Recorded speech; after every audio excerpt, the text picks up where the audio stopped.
That was behind your computer.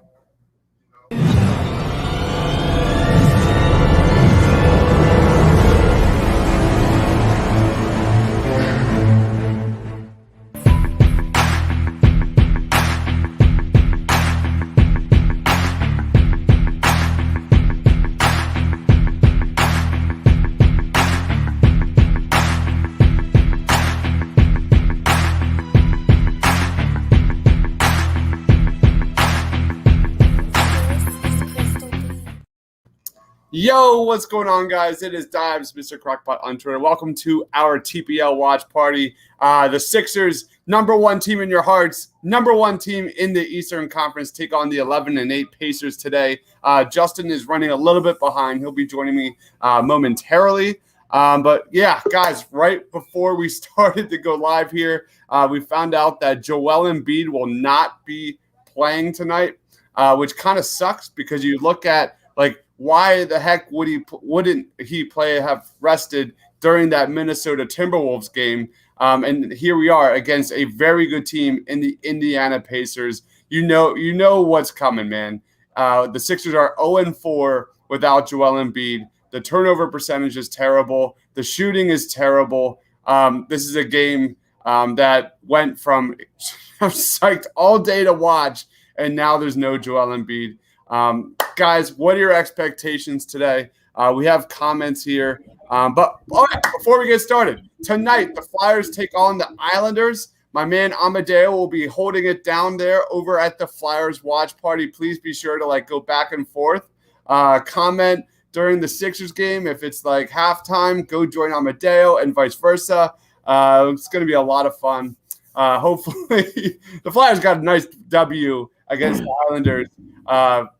We'll see what happens tonight. Justin, how you doing, man? Yo, sorry about that. I had some technical difficulties coming into this for some odd reason, but got it back up and running. Hope everyone's having a good night. I mean, obviously, we don't get to see Joel tonight, but I think it'll be interesting to see how this lineup does against a team like the Pacers with a guy like Miles Turner, who has been playing very well defensively and offensively in the beginning of the season. I mean, we're getting to see Tony Bradley in the starting lineup tonight, most likely, as of reports that Doc Rivers has said. So it's going to be interesting.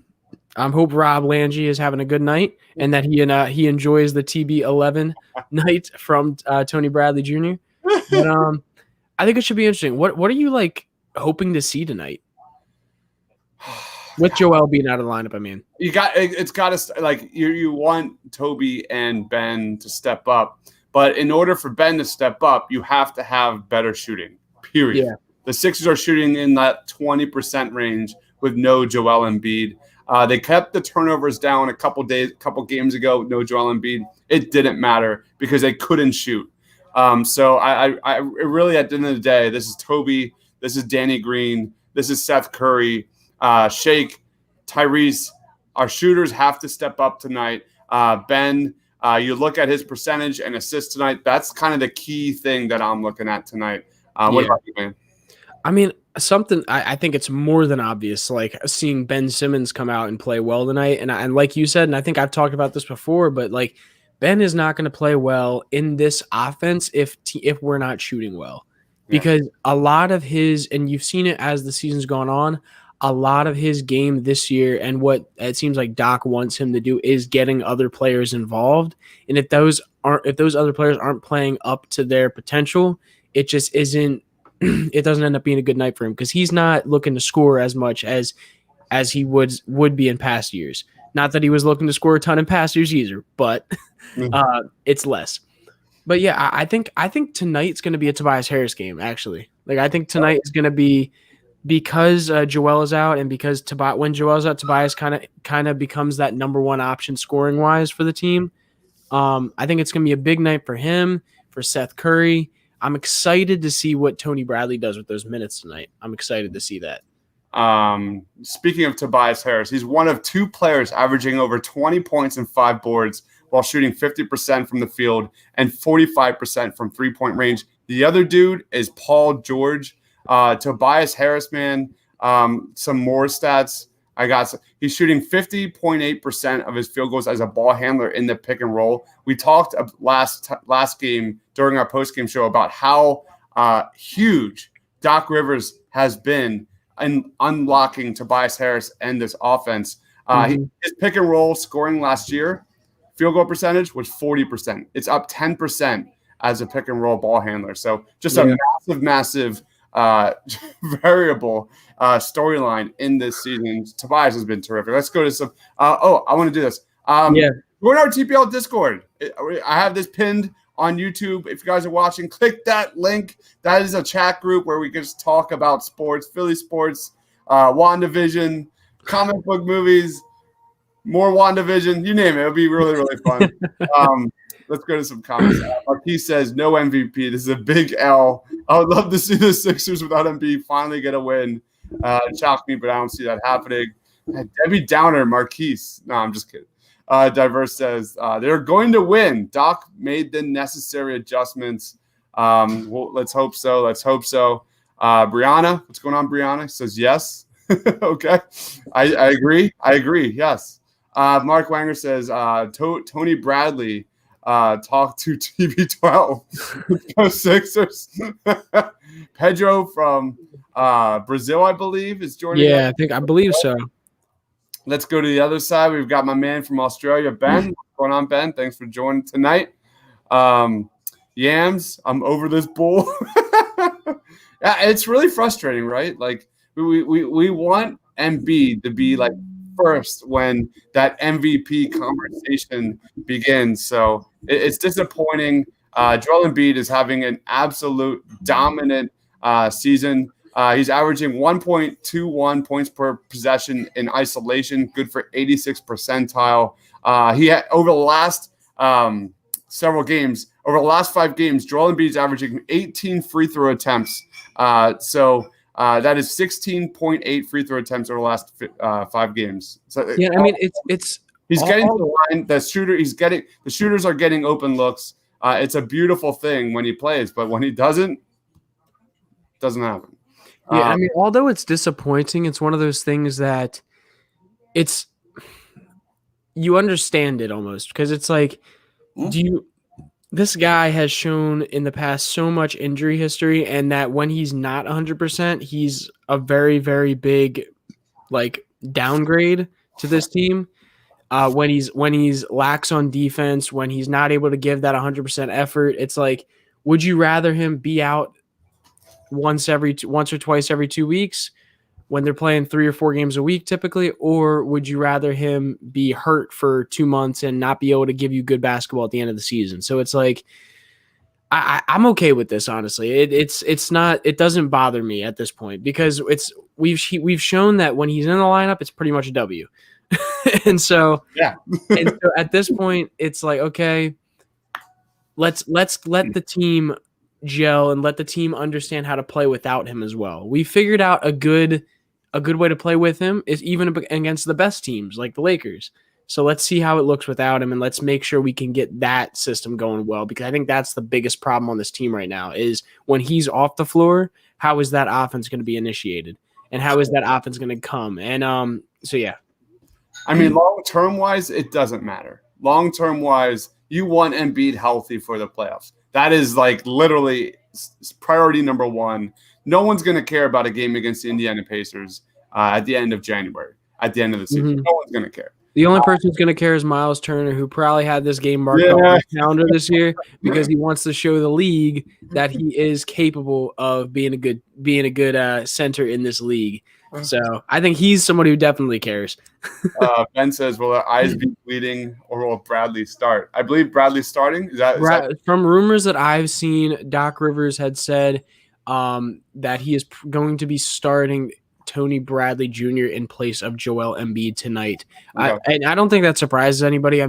We've seen that Dwight Howard plays a lot better for this team in shorter minutes. In longer minutes, he seems to get in foul trouble.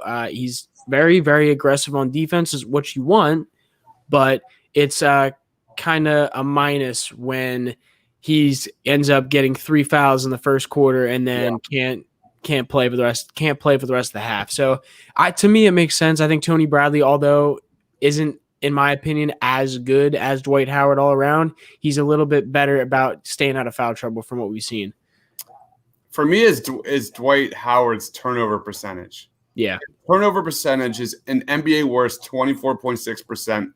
Over the last 5 games, 33.8%, and he's tied for worst in the NBA at 6.8 fouls per 36 minutes, tied with Ed Davis. Dwight Howard, man, I know he's super physical. He's just at times just such a bowling ball, like a wrecking ball, just pushing people around, and at times he just needs to play a little more in control. But I guess that's the good and the bad of Dwight Howard. Mark says, Dibes, hopefully you got a full game of Name That Sixers. All right, so that's if in case no one knows what that is, that's our halftime show. And last game, I kind of threw a curveball doing just say thank you to the great John Chaney, rest in peace. We did all the best Philly basketball players that made it in the NBA. This week or tonight, I'm throwing another curveball. So God damn, man. The curveballs are getting me. Guys, I promise you, I'm trying. We're gonna be happy. You might be happy about this. We're gonna see what happens. But I want to get into one of the comments that I saw earlier, and it is I gotta find it again. I want to get into this.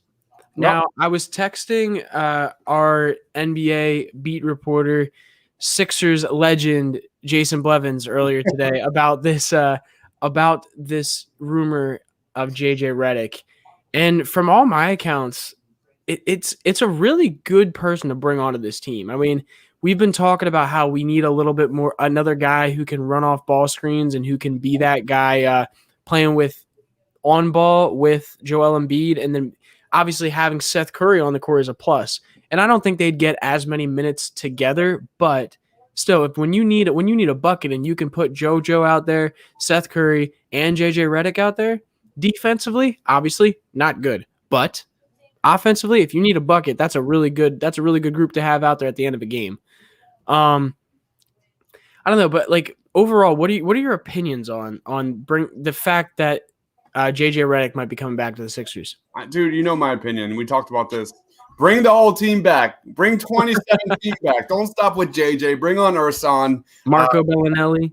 Bring them all back. I would love to see it because you're talking 48 minutes of literally Seth Curry running off screens, a 2-man game with Joel Embiid, more floor spacing. He's not shooting the ball well this year, and I'm not going to pretend like I've been watching the New Orleans Pelicans. 30% roughly from 3 this year, 5.3 attempts from 3, which is his lowest since 2013. Yeah, but real quick, I want to talk about that for a second because to me that doesn't surprise me actually. JJ Redick and what he's consistently, now this is going to sound weird, but I listened to not weird. I listened to JJ Redick's podcast, and I've also followed JJ Redick a lot when I first started watching basketball. And he is a very, very, very habitual person. He's a very needs everything to be the same, has a routine before every game. And he's even said it a bunch, once he found his routine, in his I think it was in his 5th or 6th year, he just stuck with it, and that's been working for him ever since. So since this COVID stuff has happened, since everything has been out of whack, where it's you're taking 1 COVID test, then you all of a sudden you have to take 3 in a day. It's because of things being constantly changing this year, he's had a hard time keeping a routine. And also the fact that Pelicans offense has probably changed a lot since he's been there, since Drew Holiday's been gone now. It's a completely different team, and I think a lot of it has to do with comfortability and being out of routine, because he is a very routine-oriented person. I think if you brought him to this team, one, I think he's very familiar with Doc Rivers' offense, being that he played with the Clippers for years. 2, he's very familiar with the players on this team, at least most of the key players on this team, because he was here with JoJo and Ben in his best years of his career. Ultimately, I think it would be an amazing move for them, just because of the fact that, one, yes, he's not shooting well right now. I think that means his value goes even further down when it comes to having what you have to give up for him. 1, he's 36. 2, he's an expiring contract. And 3, he's not shooting well right now. Mm-hmm. Now, historically, his numbers are going to go up. But I think the fact that he knows the offense, the fact that he knows the players in the offense right now so well, I don't think what his shooting numbers are now are going to be nearly as worse if he comes here. Yeah, I'm fully on board with JJ coming back. Williard says JJ doesn't make sense with Seth Curry. He's also a terrible defender. I think where you look at the starting lineup and come playoff time, I think and with Shake's development on defense and Tobias Harris taking that next step forward defensively, I think you'll be okay. But it's definitely a concern when you're talking about matchups in the playoffs. But that is definitely a concern. That's always been the concern with JJ. Here's the thing, though, too. If you're getting JJ Redick, you're probably giving up a guy like Furkan. You're probably giving up a guy like I doubt Thybulle. I doubt it, but you're probably giving up easily a guy like Furkan. And in my opinion, Furkan's not a good defender either. Now, he's shown progress, but I don't think giving up Furkan or giving up a guy like that is going to make a huge difference when you bring JJ in, because that guy isn't a plus defender anyway. Mm-hmm. And he's going to give you more on the offensive end than a guy like Furkan would, because he can hit those same shots, standstill shots that Furkan can, but he can even do it more on the move, which is exactly what this offense needs. It needs those guys who can run off screens. I mean, you see how many screens we're setting this year, right? Yep. Like, you guys see that? Like, we're setting an insane amount of screens. And if you can get some shooters out there that can play well off those screens, the team's going to be amazing. And Furkan can do it, but not to the level that JJ can. And obviously contracts are different. Like, you're not just going to give up Furkan for JJ coming in here. We know that. I think JJ's making what, like 17, between like 16 to 19 million, something like that. So you're probably giving up a guy. You're probably giving up your Terrence Ferguson. You're probably giving up your Mike Scott. I doubt we're giving up Danny Green for that if the trade goes through, because I think they like Danny Green's defense and his like offensive rebounds, his shot making ability in the end of games. Like, I don't think you're giving up him, but obviously it'll be interesting. Mind you, Marquise, I see you saying JJ for Furkan, I'll do it. Yeah. But I also don't think it's not a straight up trade. No. You're gonna have to throw other pieces in there. I just think that the pieces you're giving up aren't gonna be such a downfall defensively that you have to worry about bringing in a guy like JJ in, unless you're giving up Danny Green and Matisse Thybulle. Then I would be concerned. This is what we talked about during our last post-game show. Is when is the consolidation trade happening? Yeah, is it going to happen? All signs point to it going down. I don't know if it was Doc Rivers selling Matisse Thybulle stock or what, but this guy had raved about Matisse Thybulle's defense, and it's true. You look at Matisse Thybulle over the last 3 games, 100 defensive rating, his 7-point steal percentage, and 7.2 deflections per 36 is the best on this team in January. Matisse Thybulle's playing great defense. The shooting's not exactly there. So it's that trade-off. And then that's the big question is Matisse Thybulle, where he's at in a trade. And you hear Doc rave about him, but I think down the line, a move definitely makes sense. Dibes, or Ben Butler says, Dibes, are fouls and turnovers important? Please, of course they are. You look at games when Joel Embiid does not play. Dwight Howard plays 15 minutes, 23 minutes, 33 minutes, and 24 minutes. We already discussed the turnover percentage and the fouls. More Dwight is not necessarily a good thing. So that is definitely a major, major concern. And real quick, I do want to say with the JJ Redick trade, there is a way that we could implement some of our salary going towards the, like, it's because we have like the mid-level exception. We have I don't remember exactly what they are, but we have money that we could move there as well, where we probably have to give up less players in that deal. I'm looking at what our man Brian Jacobs put together. Once I'm going to share my screen for a second. Yeah. This is what he put together when those trade rumors came out. Now, did I share it? Yeah. Yeah, so I don't know. Can we take that comment off the screen real quick? Yep, I got it. Okay. Now with this trade, I don't know how that money lines up, because obviously it doesn't exactly line up. Or no, I guess it does. It says success. I mean, Yeah, it's a success. I think that deal honestly isn't bad at all. I think it also still gives you room for if you want to make a bigger deal to bring in up like a guy like Laurie Markkinen. I think you still could make that work depending. It really just depends what the Sixers are willing to give up to bring in better players at certain positions. So like, do they want to waste the asset of Mike Scott? Because like when I say asset, I mean obviously he's not shooting well, but he does have that $5 million that he's making per year. So that $5 million can go out and get you decent backup four guys if you're trying to get his contract off and get a better shooter in here. Obviously, JJ is a better shooter, but not at that four position and five position like we've been raving about. But and this is something that me and Jason were talking about earlier. But he says he could see a JJ Redick and Ilyasova.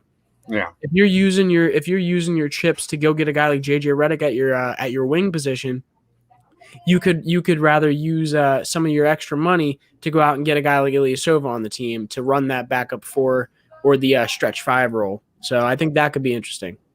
Yep, fully agree.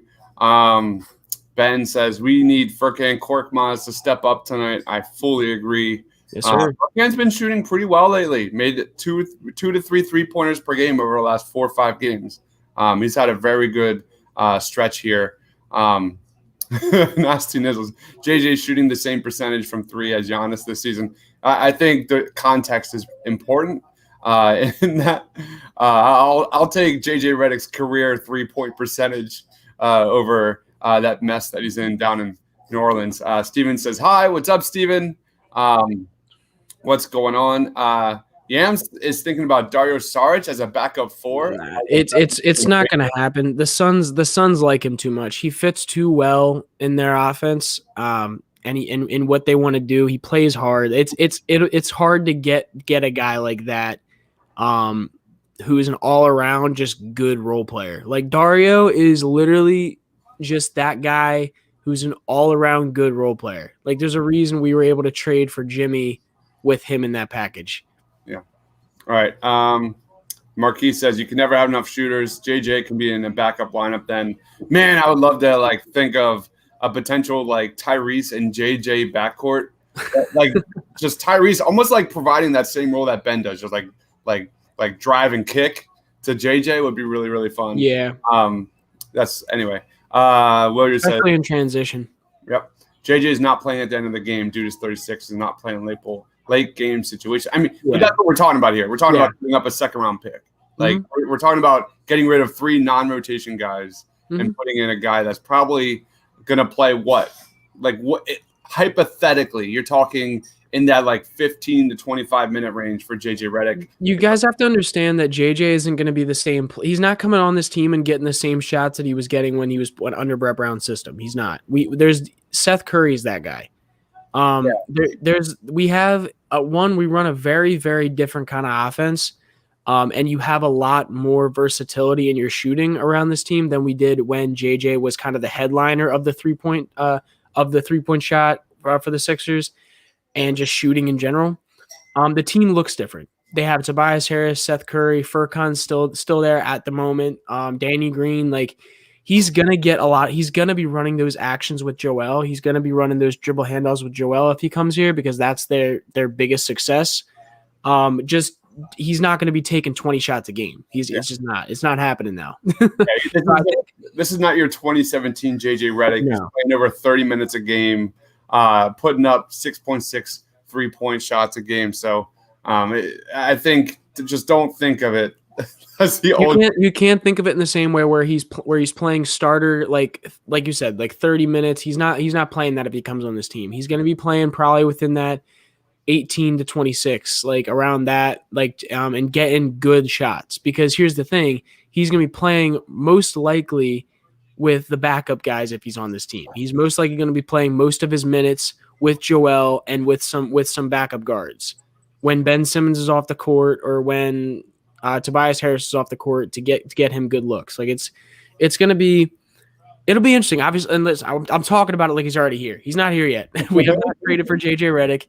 there's a very good chance that we don't. He has a big price tag that comes along with getting a guy. And is he worth giving up some of your younger assets if that's what they're asking for? Yeah.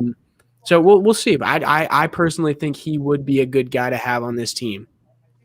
Mark says Ursan and JJ both coming back. Second unit of Shake, Redick, Ilyasova, Furk, Maxey, and Howard. I'm not gonna lie, I love that second unit a lot.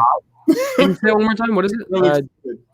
Second unit: Shake, Redick, Ilyasova, Furky, Maxey, and Howard. See, I would actually switch around Shake and Maxey right there. I'd put Maxey at that point, move Shake to the small forward. Yeah, small forward, the other guard spot. We literally have we're literally running lineups in that second unit, like 3 guards and 2 centers. Like that's pretty much what it looks like.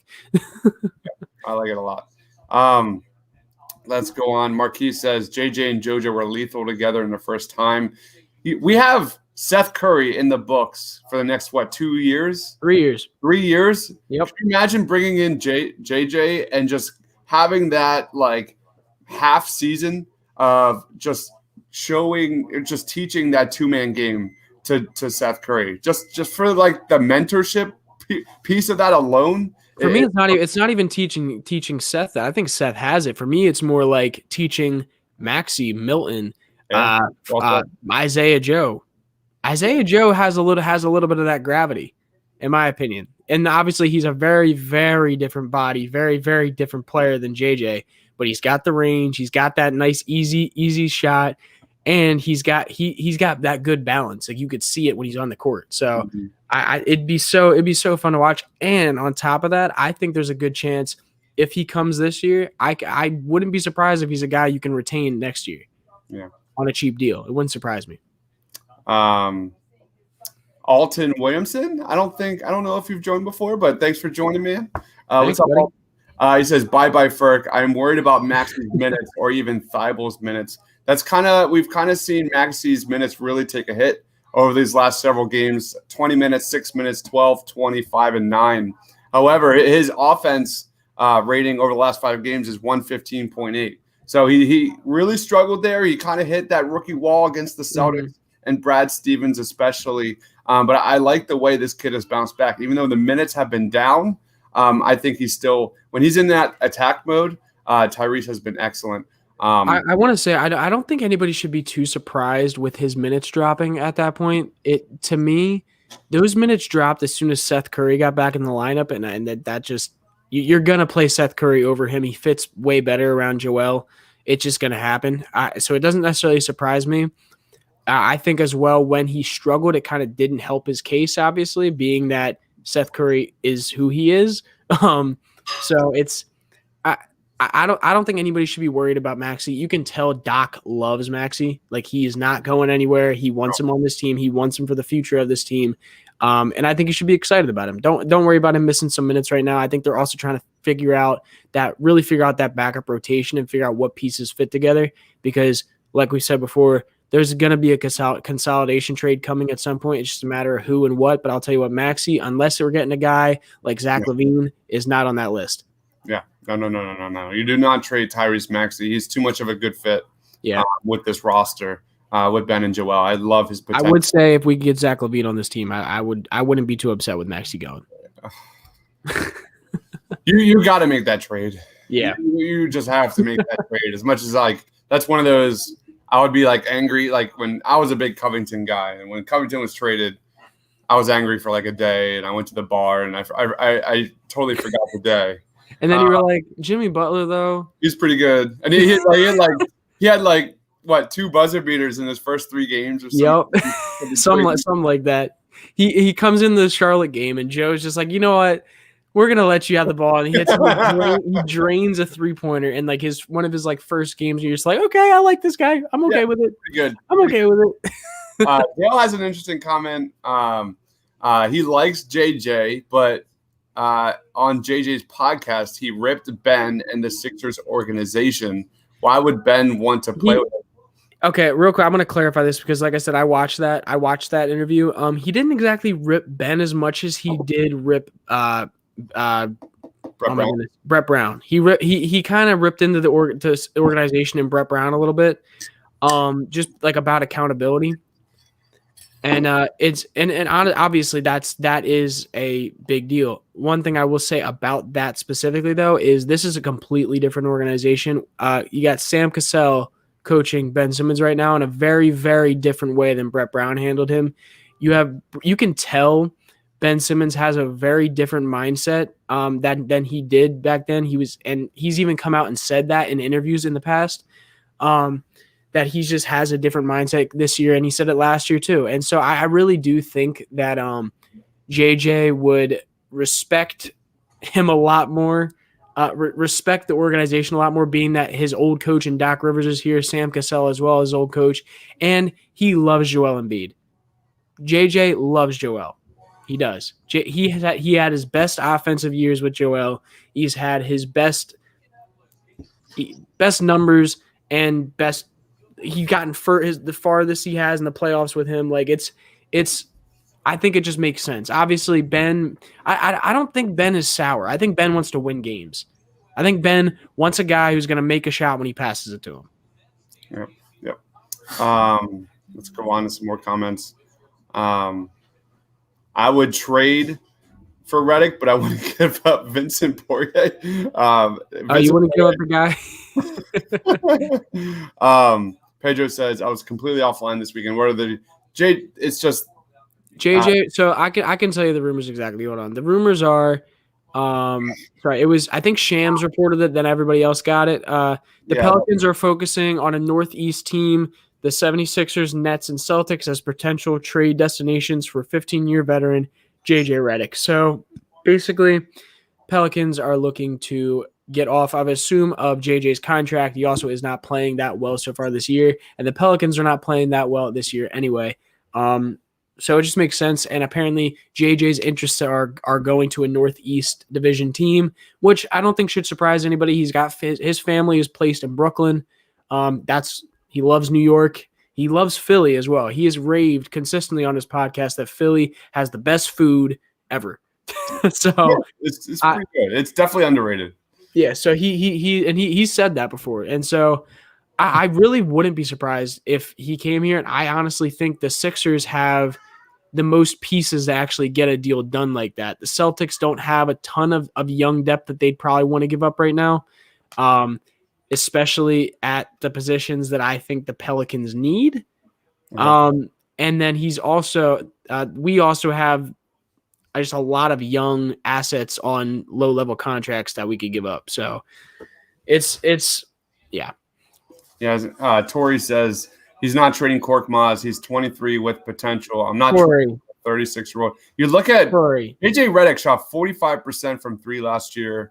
And 47.2% from three in the catch and shoot. Like this dude can still light it up, man. Tori, I really want to say this too. Like I understand the age thing. I get like yes, Furkan is so much younger, but here's the thing: like Furkan, like if you're looking at a young guy, if you see high potential, if you actually see high potential, like you see a Maxey who has potential to be a very, very good starting guard in the NBA. Furkan is a good shooter right now, but you don't see much potential on the defensive end. You don't see much potential on him playmaking. Like and I'm not saying he's not good. Like Furkan is a NBA level player. He's going to be in the NBA for a long time. He can shoot 40% from three. He's going to be around. Just when it comes to right now, it just makes sense for the team to get a hired gun that does exactly what they need, like running off ball, running off of screens, and he's the best probably in the NBA at that.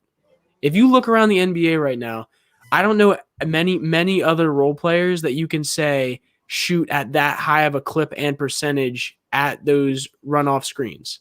Like I really don't know. So yes, the age matters in trades at times, but that's only if it's a guy who has the potential to be like a starter on your team. Furkan, with the kind of players we already have, does not have the potential to start for this team anytime soon. So that's why it makes sense to make that trade, in my opinion. Nadir says Matisse and Furk have already bought their plane tickets to New Orleans. Hey, why are you saying plane? Why are you saying it doesn't say plane? You're just making shit up, Nadir. I'm sorry. He's making things up. I guess so. All right. I guess we should maybe talk about the game tonight. No, that's true. I'm sorry, guys. We kind of got off on the JJ tangent, but I mean, that's some big news. That's some big news. Yeah. So, You have any player of the game? let's do player of the game. Justin, who is your player of the game tonight? And guys, let us know in the comments section who is your player of the game for the Sixers tonight. My player of the game tonight is gonna be Tobias Harris. My reasoning for that: Tobias Harris last game and against the Lakers, or I should say more against the Lakers, he clamped up AD and Marcus Gasol down low. I would be interested to see if they have him guarding Domantas Sabonis tonight, and interested to see how he does. Domantas is an all-star level player and has been playing very, very well so far this season for them, and I think easily he's going to be an all-star this year as well. It should be interesting. I think tonight he plays well defensively against them, against guys like Domantas and maybe even Miles Turner at times. Could be interesting. Could be real interesting. My player of the game, guys, I'm going to go Tony Bradley. Tony Bradley is a guy the Sixers are going to really need to step up today, especially defensively. Domantas Sabonis, Miles Turner. You look at when Joel Embiid isn't playing, it's the name of the game is honestly get Dwight Howard in foul trouble, which he does on his own. And then the Sixers struggle really defensively, truthfully. But you look at last game, Tony Bradley had a pretty good game. Tony Bradley played well last game without Joel Embiid. I think he had a near double-double. I want to see Tony Bradley have a pretty decent game. When I say a decent game, I'm thinking like in that 15 points, 10 boards, and solid defense because we're going to have to find a way to stop Sabonis tonight. That guy's going to be eating with no Joel Embiid. So we need something I'm sorry, Dwight. We need something from Tony Bradley because I've just soured on Dwight Howard. I don't know. Ben doesn't seem like Ben soured on him at all. Dude, he's Ben says Dwight for sixth man of the year. I like Dwight. I like Dwight, but not as a starter. And I like that he's not starting tonight. I'm glad Doc was able to figure that out. I don't think that's a surprise to anybody. He even we saw last time Joel was out that he had what was it? Oh my goodness, he had. Not Dwight, Tony Bradley come in as the starter for the second half. So I don't think that's surprising at all that he's kind of gotten that role tonight. I think it's a big test for him, especially going up against a team that has decent big men like Domantas Sabonis and Miles Turner. And I don't think we talked about Miles Turner. Miles Turner is having a very good year so far. Mm-hmm. And he even had a tweet, or I don't know, might not have been a tweet, but he had an article that came out that he's specifically is looking for this matchup tonight against Joel, and obviously that's not going to happen now. But it's interesting that he's out there looking for JoJo. He's trying to trying to find that smoke. But I will say, Miles Turner in matchups against Joel have not gone that well for Miles. Not at all. Nadir says his player of the game is Dwight Howard. Ian is going with Tobias Harris. Diverse says Tobias. Marquise saying Malcolm Brogdon. Get that shit out of here, man. Stop. I'm noticing an issue, though. A lot of people are saying Tobias right now. Now I may have to switch my answer just because if everybody's saying Tobias, that means Tobias is going to play like shit. Pedro says, hard matchup tonight. The Pacers beat us the last 3 times. I hear you, dude. And Marquise says, Sixers. I would love for the Sixers to prove me wrong and get an impressive win. Going with Brogdon. Doc is going to release Clippers Tobias and run the offense through him. That's what we've seen. That is 100% what we've seen, at least over the last, 10-plus games or so. Tobias Harris has been absolutely terrific. He's an all-star. I know it's going to be tough for him to climb those ranks because there's so many great guards and wings in the Eastern Conference. But in terms of who's playing the best, Tobias Harris is right up there. And no one talks about his defense. And his defense has been absolutely terrific this season. I think one of the struggles it's going to be with getting him there, and I think he will. I actually think there's a chance Ben Simmons doesn't get All-Star this year, just purely based on numbers. Yeah. I think more people don't vote for him because of his numbers. Yeah. That's where I'm really upset that Joel's not playing tonight because you just saw Ben Simmons has been playing really well over these last few games. Over the last 5 games, his assist-to-turnover ratio is now 4.8, and he's only putting up 1.6 turnovers per game. Ben Simmons has really controlled the turnovers since Joel Embiid has come back and Seth Curry has come back. So it stinks. This is just, I think, what the reality of the beast is. The nature of the beast is we're gonna have to just deal with Joel Embiid in and out this season. But I would love to see Ben Simmons step up tonight. I want to plug one thing real quick. I've got 5 highlight reels coming out tomorrow. I've got a Tyrese Maxey, Ben Simmons, Tobias Harris, Joel Embiid, and a best of Sixers highlight reels all coming tomorrow from January. It's a month of January, the best of the best. My favorite plays of all those guys and the overall team. So that will be hitting our TPL YouTube channel. Make sure you guys go show them go show those videos some love. Hit the like button on them. I'll be dropping those sometime like tomorrow morning, tomorrow afternoon. So a lot of N1s from Joel going back into January, like amazing N1s. And Tobias Harris, man, just so many great plays. Yes, sir. Here we go. Game started, man. That went fast. That was a quick pregame. I mean, I talked a lot, but we also talked a lot about JJ Redick. What did I want? I wanted to say something quick. I thought this was funny. Back tightness or back tightness. Yeah, exactly. Yeah. I think it's definitely just trying to keep him healthy. That's all. I also think it's possible because of how early it came out that he wasn't going to be playing, because it came out like a good hour and a half before game time. It means he probably didn't go through walkthroughs today at all. He probably knew from this morning that he wasn't going to hit the court tonight. Either that means he was tight when he woke up this morning, or it just means that he just wasn't. They already had planned yo, we're going to give you this time off because we don't have another game for 5 days. I put a poll up on our YouTube channel. Which player on the Indiana Pacers are you most concerned about? 322 votes. Thank you, everyone, for voting. Sabonis won with 58% of the vote, 23% to Malcolm Brogdon. And who will be the player that Sixers player of the game tonight was Joel Embiid with 64% of the votes, 415 total votes. Second place was Ben Simmons with 13% and Tobias Harris with 12%. So here we go. Game's on. Yeah, I love where was that? Chris Dunn's comment here says, can Joel still get an MVP taking so many vacation days? So that's actually one thing that's been a knock on Joel. Yeah, totally. Every year. It was last year. What's up? It was last year. You didn't make it. Woo! Yeah, because of how many times you've been out. In last year, it was more because of legitimate injury and being out consistent days. Now, I think it's more it's possible more this year if he's only taking off a game every 2 weeks or a game or two every 2 weeks. I think that's okay. I think he'll be fine, because you look at guys like Kawhi Leonard last year and the year before that who were able to get all NBA and stuff like that, and they weren't playing every game. So I think he'll be fine as long as he's not out for multiple games and long periods of time. All right, we've got back-to-back threes from Seth Curry and Tobias Harris here to start the game. Sixers up 6-0. Seth Curry also with a steal. That's what we're talking about. What are we talking about during the pregame? The Sixers have to shoot better. They shoot 20% when Joel Embiid doesn't play. Tobias Harris again.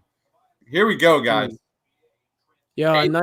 Okay, real quick, and very, very nice. Okay, but I'm gonna just talk about it while you're gonna catch up to me. But this is what I'm talking about with Seth Curry, that JJ Redick did not bring to this team when he was here, when he was labeled as our shooter for this team. He just has a different level of playmaking than we've had. That's a good shooter on this team. He's able to threaten with his shot, but because he's such a threat from there, he's so good at giving those drop-off passes, those bounce passes, those lobs up to Ben Simmons, and that's going to really, really help this team and really help Ben Simmons find places in this offense to thrive. You're so right. That's how many times have we said it? That's the number one thing I'm so impressed with Seth Curry. It's not the catch and shoot. It's not the three-point percentage. We already knew he was elite in those categories. It's his ability to put the ball on the floor, make a guy miss, pull up, and get into the lane. That ability alone puts so much pressure on a defense. In addition to his amazing shooting ability. So his ability how many big shots has that guy made? Not from the perimeter, but within like 16 feet. They're in the fourth quarter, a ton, or that made that smart pass, a ton. Yeah. Here's what I'm loving: Ben Simmons with Joel. Oh my goodness. Okay, never. I'm sorry. Seth Curry got me distracted with his handle just now. And people say Seth Curry don't have a handle. They are lying if they really don't think Seth Curry has a bit of a handle on him. Whew. He's tops on the team in points per possession in the pick and roll as ball handler. He's among really? the top. Shake Milton's not? Shake Milton is getting better. Yeah. It's improved in January. Yeah. Oh my God! Look at Seth go. No, I know that's what you gotta hit that, bro. You gotta hit that. I got distracted. He lulled me to sleep right there, just like you lulled Domantas Sabonis to sleep. My goodness. Yeah, diverse. I love diverse. Goat says spicy. Spicy, man, spicy. Yes. Thank you, Mark. Right now, the Flyers are playing the Islanders, the hated Islanders. So if you want to go like back and forth, let us know how the Flyers game is going. It's going to be hard for me to like kind of stay on top of that. So if you guys want to like give us updates or tell Amadeo what's up from Dives, that'd be awesome. But right now, don't say just Dives. Say from Justin too. Don't say from just Dives. That makes it seem like I'm being mean. Don't say. So we have dual watch parties right now, and Jason's doing his D&D pod right now. Damn, we got 3. We have 3 pods going down right now. Jason does a podcast that's an RPG podcast where it's like Dungeons and Dragons, and that's going down right now. That's got its own niche, and then we have the Sixers and the Flyers. So. The YouTube channel is blowing up. In the words of Star Wars, set to stun. So we have Chris saying the Flyers are getting outplayed. Oh well. He said, "Oh well." Yeah, if you couldn't tell, I think me and Dives both care a little bit more about basketball than we do about hockey. Shh, don't tell Amadeo. Ian said.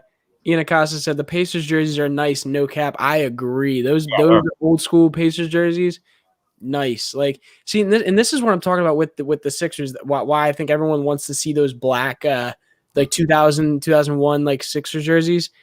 But I did learn the earlier this season that I understand why they're not allowed to do an old school jersey this year. Apparently, you're only allowed to do certain kinds of jerseys like certain amount of years apart. So we just did those like what year were the 76er jerseys that were like white with the they had like this, it literally said 76ers, you know what I'm talking about? The white 70. They were white jerseys with and it was like red. Yeah. Yeah. So those were throwback jerseys as well. And so I'm pretty sure because they just did those like either it was last year or 2 years ago, they're not allowed to do another throwback edition jersey for another year or 2. So I think that's part of the reason why they wanted to do those Boathouse Road jerseys, because they could be their city edition ones, because you're allowed to have city edition jerseys every year, I'm pretty sure. Okay. Now I don't quote me on that, but I'm pretty positive that that's pretty close to being correct. All right, guys, back to the game here. The Sixers started out 8-0 in this game. Meanwhile, the Pacers are on a 7-0 run, 8-7. Sixers have the lead. It is the Tobias Harris and Seth Curry show so far. They have all 8 points for the Sixers. Thank you, everybody here, for watching. Please smash that subscribe button. Chris Dunn says, watching Flyers, listening to you. That's all. But we appreciate you picking us over Amadeo. I don't think anybody would question why that is, because I mean, basketball is just fun to watch, or fun to listen about, I should say. I would say hockey is more fun to watch in person. Yeah, definitely. More fun to watch on TV. Definitely. It's hockey. Like I will say, there's like just a different level to watching hockey in person. Like it's you just get into that game so much because it's just there's constantly stuff going on. And I think basketball is similar, but like in hockey, off puck, you could just see someone rail somebody into the wall. It's like, oh, like there's always like heightened stuff going on. And I gotta just plug Fired Up podcast. They had a pod today at 3:00, and they were explaining, there are some in Flyers verse that are panicking, even though the Flyers are 6-2. That sounds like the Sixers when people are panicking about getting Harden. Right? Steven says, don't leave Amadeo hanging 2 devices, 100%. Dude, I have both streams going right now on I got 2 tabs open. I got our watch party going on 1 tab because got to keep that concurrent viewership going. And I got what's up? I'm gonna join you here. Yeah. You can be our number 60, Dibes. I'm gonna go to the Flyers stream so I can like comment while we're doing this. While we're doing this stream, that'd be funny. That's funny. Yo, Colin. Oh, you got to mute it though. That's what I did. We're good. Colin K85. I haven't seen you, Collins. Collins, are you new here? Let me know. Are you new to our streams? We appreciate you coming in. If you are, we hope you stick around. We have a lot of fun over here. I hope everyone in the comments can welcome him. If he's new, let me know. But everyone, welcome Collins K85, RJ 2K 1993. I feel like I've seen that before. I feel like I've seen you before. Oh, definitely. I feel like I've seen you before. Seth due for a good shooting performance. I agree. He is due. I will say he had a better shooting performance last game. But definitely against the Lakers that he had a bad one. Yeah, it was because Tobias took that shot at the end of the game. Yeah. He low-key had a couple threes in that Timberwolves game last game. And that was because before that, he was 1 of 10 in his previous 3 games. And I mean that's gonna happen. Like exactly. He's coming in from being out for weeks. Like he's not gonna have an amazing game come back always. I mean, Shake Milton though had one of those games when he first came back. One is more of a man's sport, in my opinion. I hope you're talking about I hope you're talking about hockey. Yeah, me too. Flyers. Hockey's so. I'm sorry. Hockey is difficult. It's more challenging than basketball. Yeah, way more. I'm actually pretty decent at ice skating. Cool. It's hot. So hockey's kind of fun for me, but I will say I have tried playing basketball and hockey is 100% more challenging when you're actually playing other people. Basketball, when you're playing other people, you can stand in the corner. If other people are good, you can just hit jump shots sometimes. I want to finish my plug about the Fired Up podcast. Oh yeah. Chris, Tyson, and Amadeo, 3 dudes, man, that really truly know their hockey stuff. If you guys have watched it, I know Steven has. Give them some love here in the comments section because that is like just such an incredible podcast. They truly understand the game of hockey and break it down. They talk Flyers, but also talk prospects and the overall NHL. Just the Fired Up podcast at the Fired Up podcast is so good. Look at Chris's comment. Just have a good dentist. Yeah, exactly. You ain't wrong. You ain't wrong with that one. Oh, Collins K85, first time watching the stream. Go Sixers. Thank you for watching, man. Appreciate it. Appreciate it. We hope you stick around. Yeah, we do these. I think we've missed only like 1 or 2 games total. I don't know. we don't miss a lot of games at all. Like we're pretty much on here all the time. I will say we don't do this for a living. We don't make any money off of this, so it's so we try to do them as often as we can. And we do a post-game show too. So yeah, that as well. We will be doing this watch party. Now the Sixers are losing. We will be doing a watch party and going on to a different link, which I'll provide in the chat section in that second half. But we also do post-game shows all the time. And is Tiago coming on? Tiago, yes, forgot to plug that. Tiago will be joining tonight during our post-game show. Yes. Maybe we can hopefully we can try to get Jason on here too with us.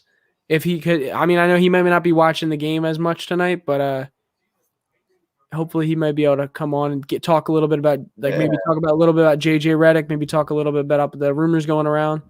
I'll shoot him a text. I'll try to get him on here. Yeah, do it. Mark, there's a nice little bucket by Ben. Got to see aggressive Ben tonight. Mark says Australian TBL fans welcome Collins K85. I love the love. Show the love to Thank Collins you for welcoming, Mark. We appreciate it. And diverse. Oh, Ben Butler says, good day from Australia. Yeah, we got some Australia people in here, Collins. Australia people. Australians. We're big Ben Simmons people, so we represent Ben Simmons pretty well here at this channel. And Furcon, man. Don't forget about Furcon. Oh, of course. All right. I'm going to tell Jason he has to come on for post-game. Novel says, do we get paid for doing this? We do not. No, man. We're working on getting sponsors lined up and all that kind of stuff. The more you guys like the videos, the more like we can get us out there and get other people to find us. That's the biggest problem is the Sixers media market is so saturated. So I think we give out pretty good content. What do you think, Dives? I think we give out pretty good content. I don't think you should go anywhere else. I mean, I truly, I'm not trying to be like biased. Yeah. We we watch a lot of other people's content too to make sure we want to give you the best stuff. We really do. I'm not lying. Like you, yeah. I go to other YouTube channels and I'm telling you, you will find more objective, non-biased Sixers takes here at our channel than anywhere else. Like it is actual basketball talk, not national narrative driven garbage that you hear like on Philly sports radio or any of that. We talk about how it is. Like and also it's not like we're some just random fans. Like, I mean, we are random fans, but we also have beat reporters. We have people who have inside information, inside access to Philly sports and others. So, and other things. So we're giving you legitimate information from legitimate sources as well. And believe me, we slander Ben Simmons all the time here. All the time. I'm a Ben Simmons guy, but if he's having a bad game, we call him out every time. Yes, Same as sir. Furcan. Like if I'm not the biggest Korkmaz fan, but I not give that guy props. I feel like Dibes. I feel like you and I are both very good about not slandering and also making sure we're giving people their props when they deserve it. Yeah. All right. What did you guys have?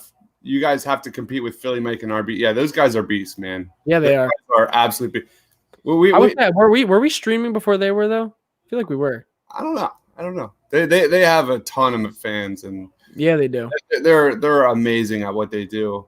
I feel like we give more variety though. Like we're not strictly Philly sports. We do a lot more than. TJ McConnell is coming in the game, everybody. I report TJ McConnell is coming in the game. Get excited. I miss TJ so much. I miss him so much. You miss like having a bad backup point guard. You miss that? How dare you talk slander on TJ McConnell? There are very few players in the NBA in sports where I just like completely gush over and it doesn't matter. Yeah. It was Norvell Pell, it was Greg Ward, and TJ McConnell. No, listen, I am completely joking, by the way. I love TJ because here's my problem. I'm such a fan of the underdog. I'm such a fan of the guy who's coming up and just like plays hard as hell. And that is him. Like TJ represents people who play hard. Yes. And like he really does.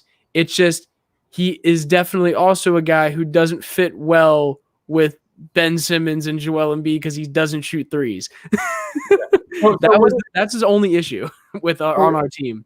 So what did I just say? Like my favorite guys are those fringe professional sports guys that do whatever it takes to bust their ass and have their moment. I love guys like TJ and Greg Ward and Norvell Pell and the list goes on and on. That's why I love Shake so much. He literally had to prove himself again and again and again, and he got his shot last year and now this year as a starter in those spots. So not as off the bench as a six man. So those are my guys. That's why I loved watching the G League. That is my passion in sports. Yes, sir. My passion in sports is watching the high school to college to pro game and finding those diamonds in the roughs I like even though the process is dead in Philadelphia, I guess you can take the process out of Philadelphia, but you can't take the process out of me. Like that is how I've always thought and loved the game of basketball. I love watching guys like TJ just get his moment. Guys like Greg Ward get that third down catch. Norvell Pell block people and do a shimmy. Like watching guys transition from the Blue Coats to the Sixers is everything for me. That is and by the way, G League basketball is coming back soon. I'm excited. If you guys didn't know, I'm as of right now, even though it's kind of it's weird because we're not they're not here, which is weird. Technically TPL G League beat reporter of the Sixers, or of the Delaware Blue Coats, I should say. So I don't know what's going to happen, but I'm sure it's going to be fun either way. Wait, we have Diverse saying you guys shoot from the hip, not the lip. Thank you. Like I don't understand that, but thank you. It means we tell it as it is and not like the lip as it like, Yeah, I understand sort of what you're trying to say. I've never heard that reference before. I think it's a good one. It is good. I can't think of what I'm trying to say. Sorry, guys. If you were the Sixers, would you trade for JJ Redick?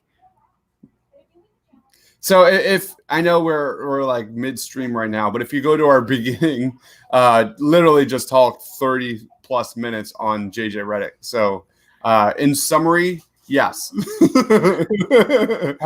It's JJ. I said, bring back the squad, bring back the band, run it back with JJ and Ersan Ilyasova. Let's get this 2017 squad where they won like 16 games in a row there at the end of the season. It was crazy at the end of the season. That was so fun. That was literally one of the most fun Sixers times, man. I agree. Amir says, hi. What's up, Amir? Hi, Amir. We appreciate you coming and joining and hanging out with us. What is Sixers? Yes, Sixers. More nonsensical talk. Okay, don't splash. I don't know what we said that was nonsensical, but I appreciate the comment. Yep. Is Poirier finally allowed to play after quarantining? Yes, he is no longer on the injury report, at least according to ESPN. And from the injury reports I've seen released by the team, I do not believe he is on it. Right now, as of January 3rd, Mike Scott is still out with a knee injury.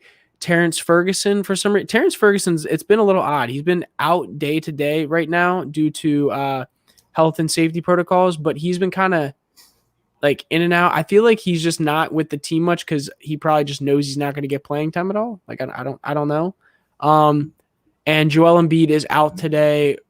We're assuming because of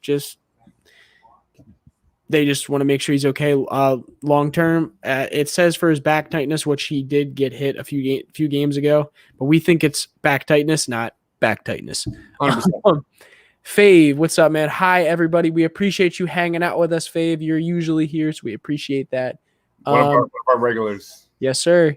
Diverse consciousness or conscious. I don't know why I say consciousness. TJ is gritty. TJ is indeed gritty, and that is why we love TJ. Steven says, what's up? I saw the Rice to Ricky Sanchez live show when we were at the Underground Arts, I think it was, and TJ was there double fisting beers, and we were in the stands like cheering him on as he was drinking. I remember. Amazing. I do have an attachment to TJ. Yeah. It's okay though. They went to counseling. They got it worked out. It's all right. The attachment's getting worked on. Everybody, don't worry. Dibs is okay. As a Philly sports fan, like there's not enough therapy in the world to get your shit together, man. That's the truth.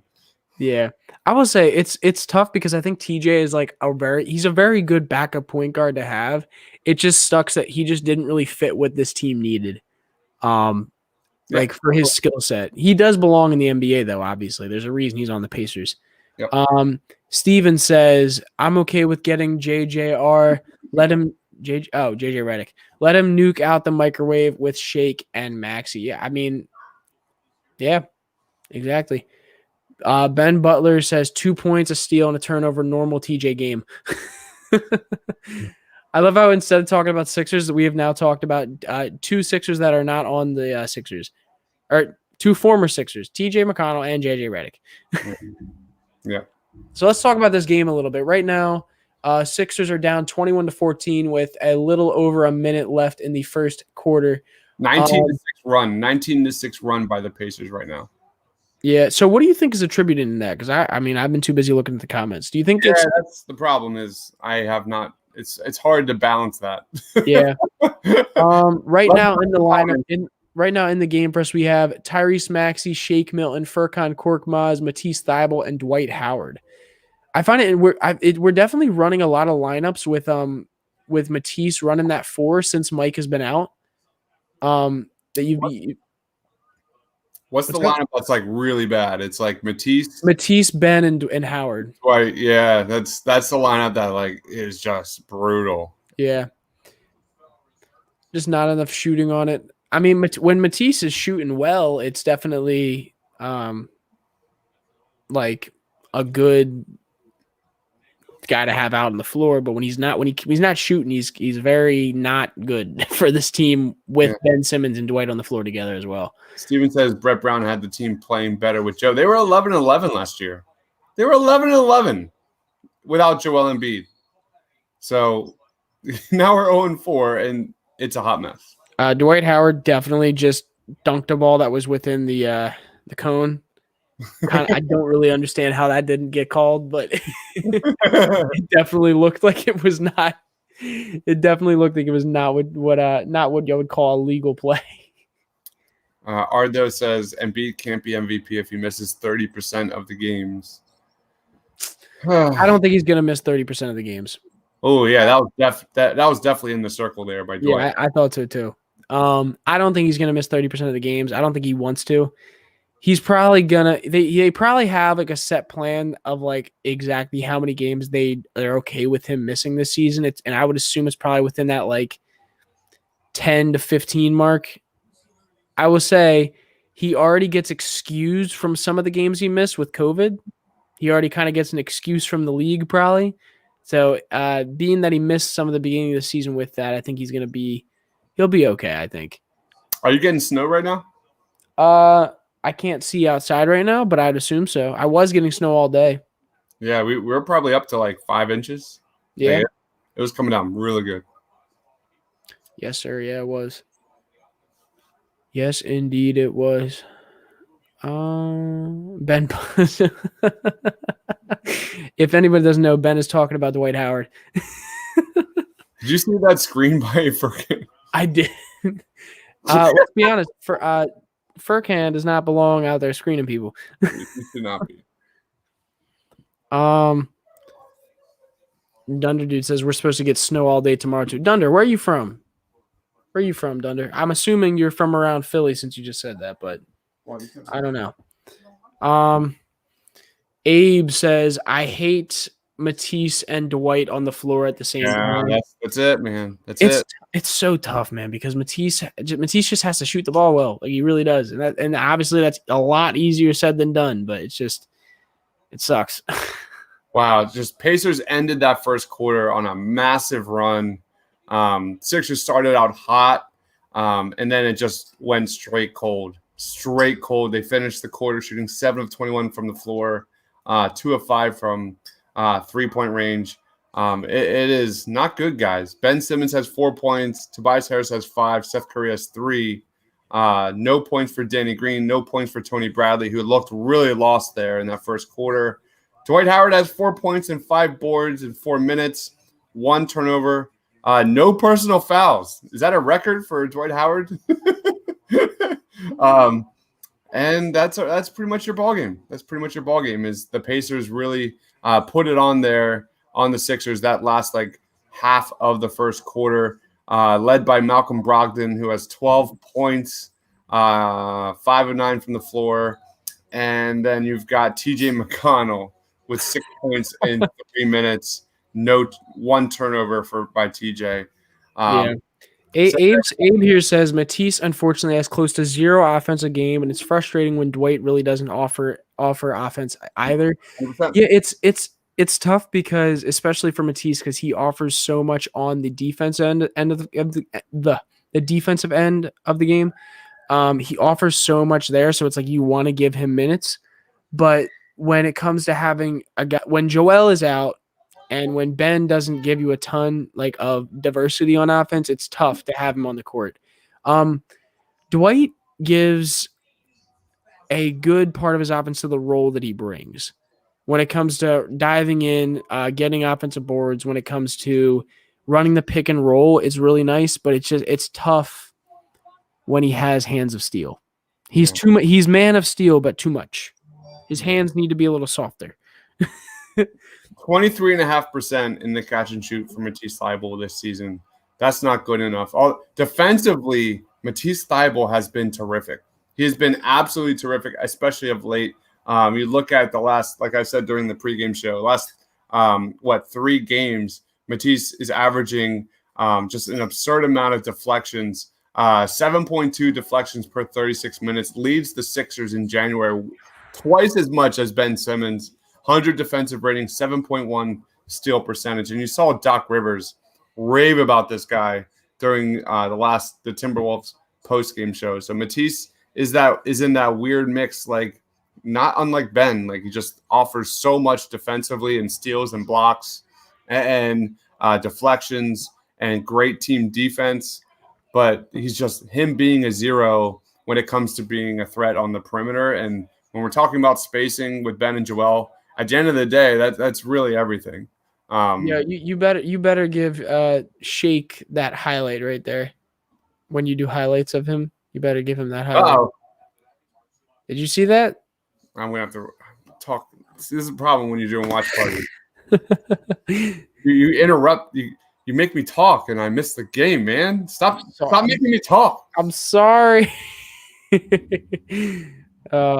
I need you to see Shake Milton took one to the rim, but it was nice. He did like a nice little euro on his way over there, long-legged euro. Brendan Quill says, watching the Sixers without Embiid feels like pre-process days. They have to do better without Joe. No excuses. Yeah, I agree.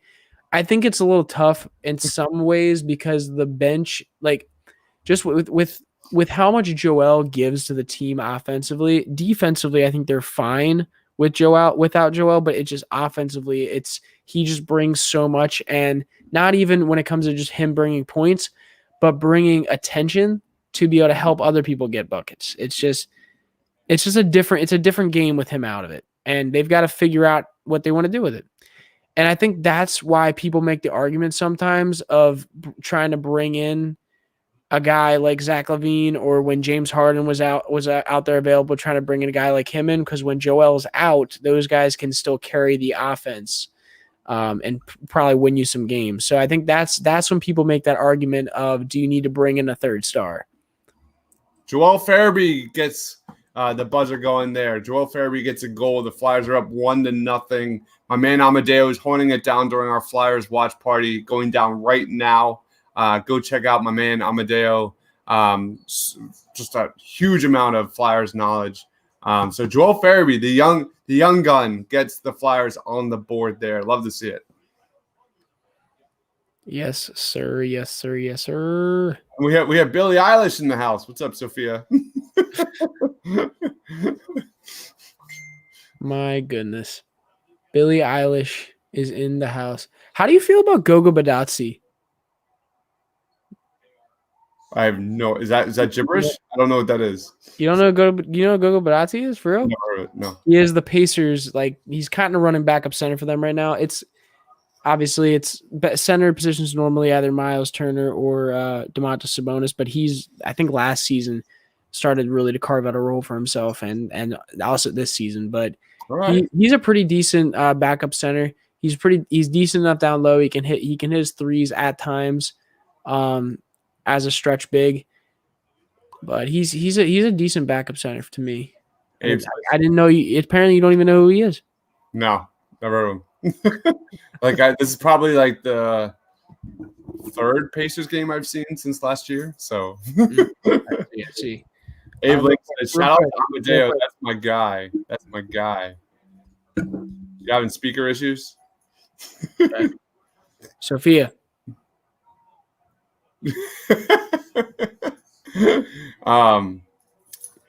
Let's go. Marquis says Tobias and Ben need to get the W, which is more important.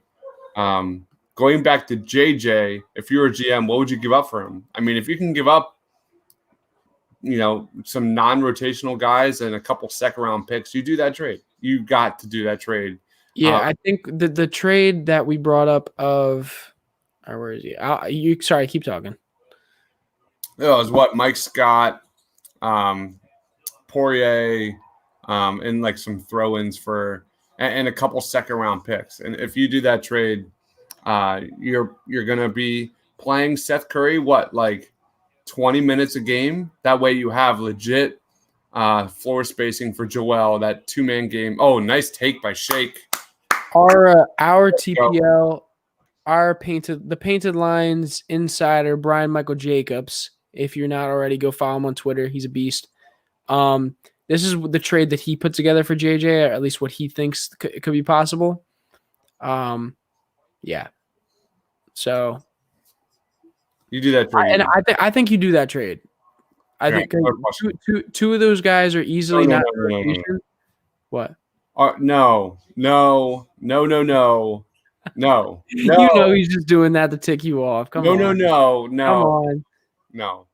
All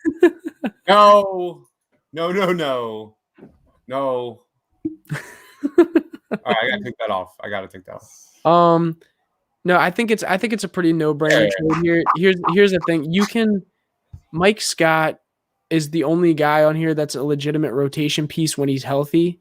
And being that JJ coming in here would obviously be a rotation piece, I think you're giving up rotation piece for rotation piece, but I think you can find another power forward that gives you what Mike Scott gives you easier than you can find a person who gives you what JJ Redick gives you, if that makes sense. Dude, you're the Scottie Pippen, man. Dude, he's a Hall of Famer, man. God, that's a high praise. Dude, I appreciate that, man. I appreciate that, William. That's nice. So I listen. How many championships do I have then? Wait, does that mean I'm Michael Jordan? Maybe. But here's the thing, though. I don't want to get Michael Jordan. Listen, I'm gonna be honest with you. I don't want to get fleeced like Scottie Pippen did for most of his career. So let's how about I don't get Tyrese baby. Out. Maxey gets a nice 3 there. Sixers on a little bit of a run here. Yes, sir. Love to see it. What lineup we got out there? We got an interesting lineup out here, actually. Ben Simmons running the small ball 5. Now, this lineup has shown some prowess since they tried it once before. I think it was against the Lakers. So it doesn't surprise me that they're experimenting with this, but it definitely opens up for a good amount of 3-point opportunities with Ben Simmons at that small ball 5 or small ball 5. I love how we call it small ball 5, but Ben Simmons is like 6'10". Yeah, we've definitely seen it more over the last several games. Yeah, and we thought we were getting close, and then all of a sudden, we're not getting close. They're hitting hitting shots. Wow. Pacers are hitting their shots right now. Man, you got to call that. Shake. Yo. Shake out, man. William said, "Nah, bro, you're Phil. I guess you're Phil Jackson." So I'll take that. I'm good with that. I'll take that. Are you calling me old? Come on, William. I think he might be calling you old. Dude, Phil Jackson's the man. Although I'm trying to do like incense and like smoking weed and all that. Yeah, I was about to say I'm not into that stuff. So. Although he's a good leader though. Good leader though. Yeah. Wow, and humble too. He said, "Yeah." Steven said, "Come on, totally deflated the run." Yeah, that might have been our fault. Actually, it might have been Dibe's fault because Dibe said it. I know, right? Dibe's called out the run, and then we just started sucking. So sorry. Yeah, the Sixers. This has truly been a game of runs. The Sixers started out really hot. Then the Pacers went on a run the last half of that first quarter. Sixers went on a run, and now the Pacers just kind of stopped the bleeding there. But we talk about the Sixers. Shake Milton has 7 points in 9 minutes. Shake has had some really good moves on offense, although he got fouled. The refs should have called a foul there. He had an amazing drive to the bucket, and he missed it, and there was no call. But that was an amazing – that's some of the best quickness I've seen first step wise from Shake in a while. That was an amazing drive to the bucket. So Sixers are down 10, 44-34 here. Lots of bench scoring. 18, 22 points from the Sixers bench compared to 12 points from the Sixers starters. Not exactly the recipe to success that we've seen over this season when the Sixers are winning games. So again, you take Joel out of the game, and all of a sudden the bench, although albeit the bench is stepping up, the Sixers starters have not looked good today. So honestly, the more the issue you're seeing right now is not it's defensively, honestly. Like they're just I don't even know if it's defensively or they're just making a lot of shots. It could be because we don't have Joel down there to be that presence down low. Because realistically, both teams are 5 for 10 from three. And the Pacers only have 2 more shots than we do taken. They've taken 32 shots. We've taken 30 shots. Difference is they've made 18 of their 32, and we've made 12 of our 32. Of our 30. So it's just a difference in shot making, honestly. And I think that'll change as we go through the game. But that does is the big difference between not having Joel Embiid on the floor and having him on the floor. William says, bro, Phil got 11 rings. That's a compliment. I'm way older than y'all young bulls. All right. I don't know if we want to do the movie voices tonight. Should we get Coyle on here to do movie voices? We're not losing that bad yet. Yeah, I don't think it's desperation mode yet. But we'll be okay. Positive thinking. Sixers are playing, I think, a little bit better in the second quarter, 16-16 here. I think it's looking better so far. So let's hope we don't have to resort to that. Although Dunner Dude's like, yes. Fave said, do you know the 4 available for a trade? Mike Scott. Sorry. Do you mean like the 4 available for a trade from other teams? I'm assuming that's what they mean. I mean, PJ has been on the market for a while now. He has expressed a lot of interest in not wanting to be with the Rockets anymore. PJ Tucker, if you don't know who I'm talking about, he is a guy who plays the stretch 4 for the Rockets. Also some small ball 5 for them as well. He has said a lot. Come on, man. Finish that. That was a beautiful pass by Tyrese. Yeah. But PJ has been said to be available. Nemanja Bjelica has been another guy just because he's on a team that's not doing amazing. He's a stretch 4, stretch 5 for the Kings. And you also have a guy like Irsani Ilyasova, who I do not believe is in the league right now. Is he playing in Europe right now, Irsan? I don't even know. That's a great question. Can you look that up? Yeah, I got it. So Irsani Ilyasova is another guy that's a cheap deal that people could definitely see him being brought on the team, especially on a minimum deal. So we'll see. There's a lot of guys out there that you could possibly bring in. There's also other names that I just can't think of off the top of my head right this second. Holy crap. Oh, I gotta show you this. Hold, let me see. I'll share my screen here. This is great. Check this out. So I Google Ersan Ilyasova, and the first thing that comes up from Adam Herman of Yahoo Sports. And look at that. Look at our guy right there.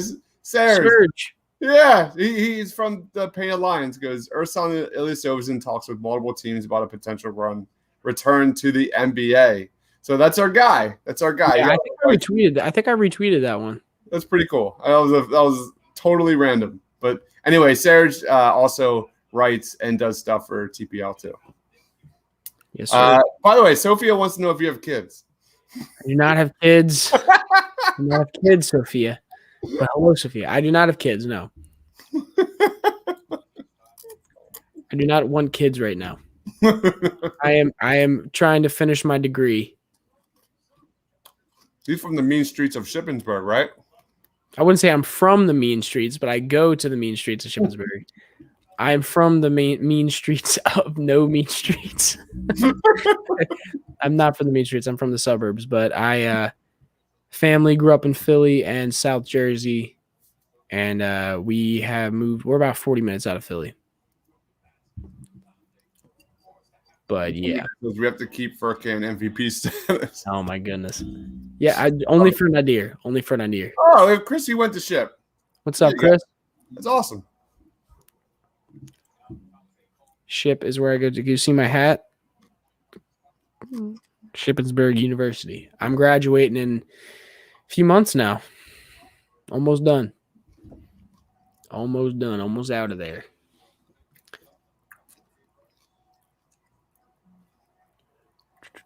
Okay, guys, I'll be dropping highlight reels tomorrow. Oh God. Oh God. All the highlight reels coming. Here. No, we're not. Don't. Justin. We play matchmaker. Nah. No, thank you. No, thank you. Yes, I do have a girlfriend. Oh, that's hilarious. That is funny. William, my family in Jersey lives around Cherry Hill, Voorhees area.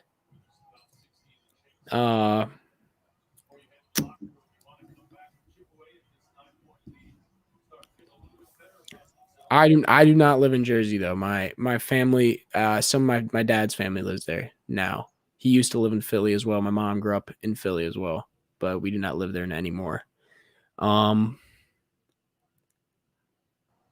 Who do you have as East and West All-Stars starters? Embiid is for sure one of them. Thunder dude, yeah, I don't know who I have as like for starters exactly. It's kind of tough because that's usually just whoever has the most votes. Most votes is kind of in that range. Kevin Durant, Giannis, Embiid, Jaylen Brown. You really think Jaylen Brown though? Dude, he's a monster, man. He's a monster. Nah, yeah, you're right. My only thought of that is maybe if it's like Trae Young. I could see just because he was there last year, and a lot of times All-Star games have to go off last year's stats too. And just because the Hawks were so good, and the Hawks are still really good right now. Pacers are getting way too many easy shots, man. Yeah, way too many easy shots. Ben Simmons, good defense against Domantas Sabonis just then, but he still made a tough shot on him. There you go. We have 3 there. Tobias Harris is a 3. We're not gonna. Got a little hour here tonight, Justin. Yeah, no, we're not doing that. Dibes is the surprise halftime. Name that Penn State player. LOL.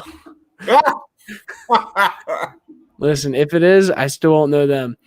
Unless you put Saquon Barkley up there, unless you put wait, was Tim Frazier? Tim Frazier was on there. Yeah, was he one of them? Yeah. I had Frazier on yeah, that was the last one. Tim Frazier. Yeah. Penn State. Why is Ben not on Brogdon? Because they want to put Ben on Sabonis.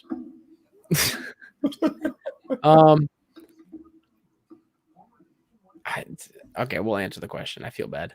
Justin, do you want a baby or just you and your girlfriend? I am 20. I am 21 years old. Although I am very capable, I do not want a kid right now. No.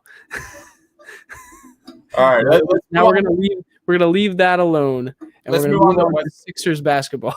West Coast All Stars: LeBron, Steph, Kawhi. You think Kawhi's on there?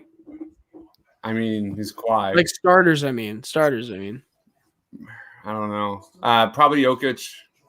Yeah, I think definitely Jokic. Damian?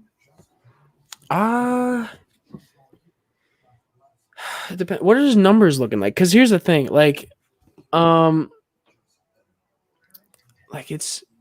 it's tough. Like it's because like all-star games have such to do with numbers. They're so numbers based in the league and based on just like star status. 29 points a game. What's up? Nearly 29 points a game. Yeah, he could definitely get there. He could definitely get that. It wouldn't surprise me, but I don't know. It's tough. Like all-star games are so hard because there's so many guys who deserve it, and so many guys that end up being on the fringe. Like guys like Bradley Beal, Zach LaVine, like guys that their teams aren't doing well in their divisions or their conferences, but they're still like playing out of their minds, especially on the East. Like Kemba Walker probably should have been an all-star for many years based on numbers, but because he is was on a bad team, he wasn't getting it. So yeah. There will be halftime entertainment tonight. I am throwing another curveball to this game's Name That Sixer. So be prepared. It's not what you think. Just like last time we did, instead of Sixers, we did Philly-based players that made it in the NBA. Of course, you didn't just throw me a lob like Kyle Lowry. No. But anyway, I think you did get Scotty Reynolds in there, though. Did you not? Maybe. I don't know. I think so. And you got Kerry Kittles. I did get Kerry Kittles. So there were some Nova people there. But they still got Ben Simmons on DeMontis, by the way, for people who are curious. Wow. All right, Sixers trail the Pacers 51-41 here. Kind of been a tough first half here for the Sixers. They tried to make a run here in the second quarter, but overall just not hitting their shots. 14 of 35 from the floor. Spoke too soon. Really? Yes, sir. Love to hear that. Yes, sir. Dude, having a guy like Seth Curry is just such a difference maker for this team. It's everything. Like he is like I can't imagine. Like I have so much more confidence in this team when he's on the floor, just because and it's different than having Josh Richardson. It's very different. Yeah, I did a poll. Ooh, nice bucket. I just saw it. Yeah. Let me find the poll. Hold on, I gotta go. I did it a while ago. It was who is the more important player to the Sixers, Seth Curry or Tobias Harris? What is it? Who is the more important to the success of the Sixers, Seth Curry or Tobias Harris? Oof. That's tough actually, because I feel like Tobias Harris is really, really important for Ben Simmons. Uh-huh. And then I feel like Seth Curry is really important for Joel Embiid. This chat is drunk tonight. Thunder, that is so right. That is so true. All right, so I put the poll on YouTube, and the results were stop hitting shots, Malcolm Brogdon. Come on. Bonus needs to chill too. 647 votes. Tobias Harris won the poll with 84% of the votes. Yeah, I mean, that doesn't surprise me. Yeah, Malcolm Brogdon is up to 17 points now. Malcolm Brogdon be hitting his shots. Sabonis is getting down and dirty in the paint right now, though. Are you shocked? No, not really. Joel is trying to coach him on the sideline right now. Oh, Steven says we lost again. This is depressing. Oh, we didn't lose yet. The game is missing shots. Flyers game's now 1-1. Keep us updated, Chris. We need to know that Flyers score. Check out my man Amadeo holding it down with the Flyers watch party against the Islanders. We're streaming that right now at the same time. Check it out. And then, is it the snow? This is in Indiana, right? Yes, sir. See, and one thing I want to talk about too is that this was one of our keys to this game, whether or not we were going to win it, is if our shooters are hitting, and it doesn't seem like we are right now. And mind, and it does not help that their shooters are hitting. Like they're shooting really well tonight, and so that obviously does not help. But it also doesn't surprise me that Malcolm Brogdon is playing this well, because he just had 50-40-90 club like a year ago or 2 years ago. So I don't think that should surprise anybody. Yeah. 1.5 minutes to the end of the the first half here. We'll be doing our halftime show really, really soon. The snow is drunk. That's what I was hoping for, because I'm working from home tomorrow. That's already confirmed. So I was hoping for Joel Embiid playing a nice victory like that Timberwolves game where we could just have fun and talk. And that game was so much fun. It was a blast. It was a blast. I will say though, I got a little upset that that Cat wasn't playing, because that's something that I like. I was excited to watch that matchup with all the drama that happened last year when they played. 100%. Ben Simmons with a tough take to the rim. While we have a little bit of time before half, I'm going to go get a drink real fast. Yep. All right. Come on, Sixers. Let's get it going here. Pacers just cannot miss right now. They're shooting 57% from the floor, 46% from three. The Sixers defense is really getting carved up. Nice, another take, back-to-back, strong takes by Ben Simmons into the paint. That's what you want to see. Dwight Howard fouls on the other end, Miles Turner. So Sixers trying to get it together here offensively a little bit. But, I mean, it's hard to keep up when you're going against a team that's shooting as well as the Pacers are right now. We have to find a player who's able to score when Embiid isn't there. There really needs to be Shake Milton or Tobias Harris. Ben Simmons is not going to play well when he's playing on a team that can't hit from three. When there's no spacing on a team, you shouldn't have expectations for Ben Simmons to be out of normal scorer because he's not a number two scorer. Whoa. We've got an alert here. Farabee gets another goal. Farabee got 2 goals tonight. Let's go. All right, man. I'm sure Amadeo is very happy right now. Front rim 3 by Tobias Harris. And gets the bucket and 1. There it is. All right, Toby. But Joel Farabee, young gun, stepping up tonight against the Islanders. That playoff series was brutal. That was really tough to watch. But you love to see the young kids step up, especially with Coots and Phil Myers and all the injuries the Flyers are dealing with right now. And Travis Konechny struggling. So that was really cool to see Elaine Vigneault call out TK as he should.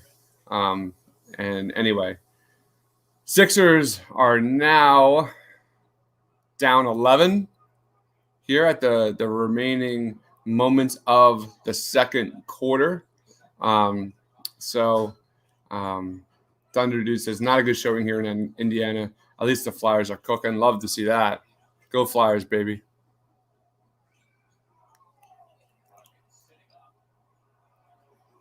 All right, maybe the Sixers get one more shot here to end the first half. Ooh. I'm sorry. First I get back on and I spoil things. That was nice. Hi. How's everyone doing? What's up, man? Joel Farabee has 2 goals tonight. Flyers up 2-1. Oh my God. No. Big sour Skittles. Sour Skittles are where it's at. They're so good. Oh, I love all the flavors. But sour Skittles are the best. You see that? Yeah, Ben. Ben had a nice. I can't see. It was like a glare. Oh, is that Girl Scout cookies? Yep. Nice. My neighbor, one of my neighbors, is a Girl Scout, and she supplied. Oh, it's a little better this way. She supplied us with some Girl Scout cookies and the peanut butter patties. Man, you can't go wrong. Sorry for anyone who has peanut allergies, but I'm going to be eating these on stream. That's awesome. Yeah, I don't like Skittles, but I do like Ben Simmons' takes right there. I do like those. The aggressive Ben Simmons I like. Dude, Ben Simmons had 6 points in that last 2 minutes. Really, really good to see. Nasty Nizzle says aggressive Ben, okay. Sixers are down 9 here at the half. Ben Simmons, again, 6 points there at the end of the first half. Ben Simmons is now up to 12 points, 3 steals, 2 blocks, 3 assists, 4 rebounds, and 2 turnovers. Again, you like to see the Sixers defense needs to really perform better here in that second half because the Pacers did not miss. 58% from the floor by the Pacers, 46% from three-point range by the Pacers. So defensively, the Sixers really need to step it up. All right, let's get into Dives. Ben is going to take over the game. What? Ben is going to take over the game, I bet, is what he's trying to say. Ben. Oh, okay. Let's hope so. All right. Here we go. We got an Eagles comment. So with the Rams trading Goff and taking a dead cap of $60 million, do you think is no. I don't think Wentz is going anywhere. I think Wentz is here to stay. The Eagles are in no position to give assets away. I think Carson and Sirianni was brought here to fix Carson. And also, I would say their quarterback coach that I can, for some reason, not remember the name of. They brought him in. Oh, my goodness. I can't remember where they brought him in from, but he used to be the quarterback coach at Michigan State when Dak Prescott was there.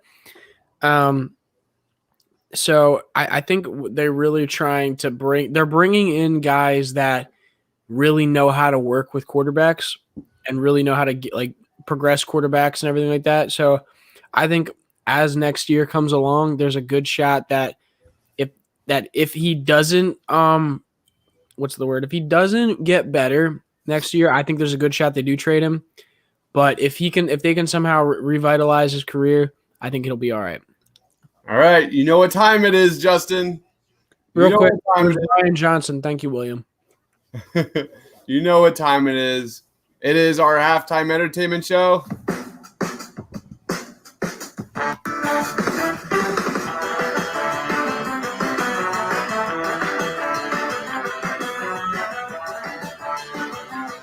And that's right.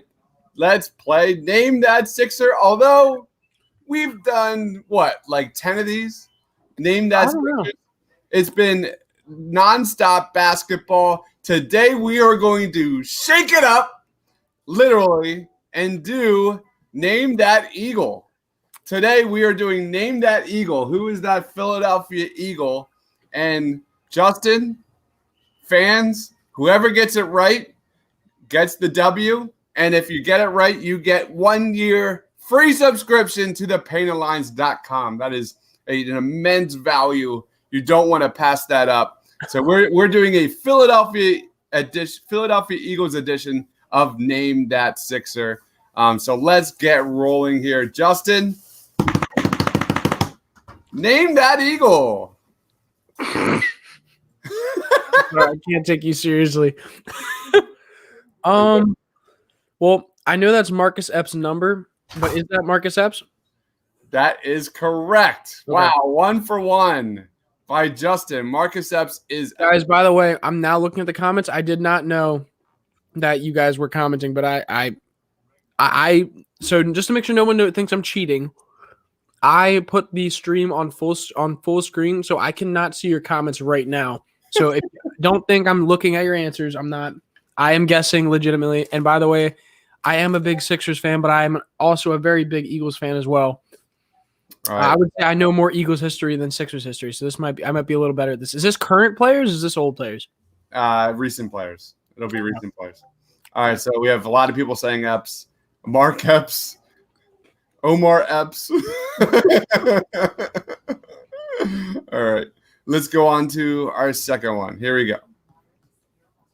Name that Eagle. Who is that? Can anybody get that correct? Justin, any thoughts? I actually don't know who that is. How? He's wearing 58. It's obviously not Trent Cole. Damn, who is that? I'll say he was a much better football player when he left Philadelphia. Who the hell are you? Blake Griffin. Dude, I'm really trying to remember who this is. He was a better football player when he left Philadelphia? Big time. Big time. What position? Like linebacker or DN, right? Linebacker.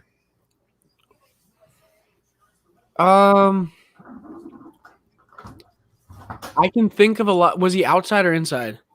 Inside, I believe.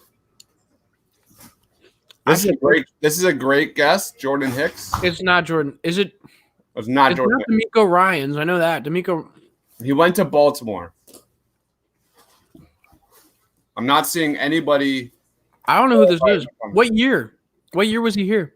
2 years ago. And I don't know who this is. Yeah. What the hell is his name? He had a very short stint here and was released. No, he was released for, I believe, Orlando Scandrick, and who was a cornerback and was terrible for the Eagles. Oh my God, I know who this is, but I can't think of the name. And now he's like one of the best in the game. I know who it is. I can't think of his name. You're gonna have to tell me. I literally can't remember the name. No one in the comments got it right. I literally can't remember the name. I know who you're talking about now. It's not Bradley. It's not Trent Cole. Wow. All right. LJ Fort is a correct answer. LJ Fort. Yep, I knew it too. I would literally. Okay, LJ Fort was like came in as like a good like special teams guy.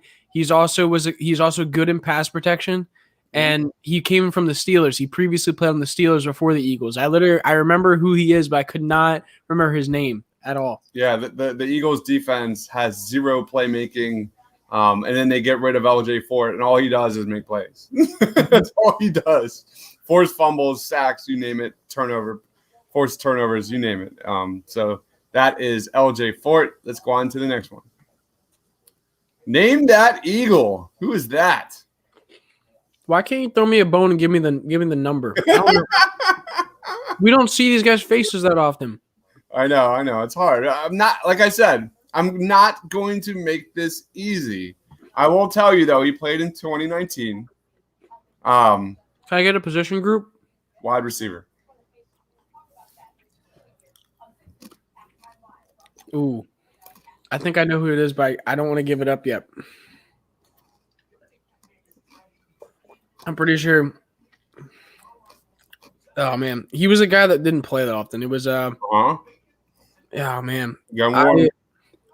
He had a short last name, and I'm trying to remember what the exact letters in that last name were, but he didn't play that much. Oh man, he was one of our guys who was supposed to be one of our guys that was a guy that was a speed guy down the field, but he just couldn't get open. I cannot remember his name right now. Damn. He was a special teams guy, like punt returner at times. I literally can't remember. Next hint, he was part of that guys off the street when Carson went on that 4-game hot streak at the end of the 2019 season. He was one of those wide receivers. It's not Burnett, is it? It is Burnett. No, is it? Okay.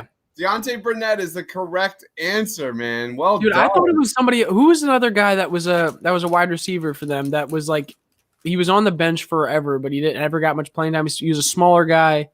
He was supposed to be a burner for us. Remember what I'm talking about? No. I can't remember his name right now. I'm terrible, dude. As soon as they get off the team, I'm like out of sight, out of mind. Marquise was pretty close. Burton. But that's pretty close. Diddy. Thunder Dude says Diddy. And Steven Deontay Burnett is the correct answer. I think you meant to say DD, by the way, like Didi Gregorius. Yeah. All right, let's go on to the next one. Name that Eagle. Lovato, right? Wow. The long snapper is correct. Well done, Justin. Rick Lovato is correct. Moving forward. Oh, my God. Trey Burton. Wow, man. Let's go, man. Listen, I know my Eagles. All right. I know my Eagles football. Let's go. Let's keep it rolling. Oh, man, No, it's not. That's Sidney Jones. Sidney Jones is. I almost said Avonte Maddox. That is not Avonte Maddox. Justin says, Mark Sheldon says, Gibson. That's what I was thinking. Yeah. Sheldon Gibson. Man, we are flying here. Justin, you're on top of this one for sure. Yeah, I told you, Eagles football, man. I know it. I know my Eagles football. You gave me some tough ones with no numbers, and some guys that LJ Fort is just, he was not here. He didn't even play. I didn't remember him. Oh, I know him too. Name that Eagle. Oh, damn.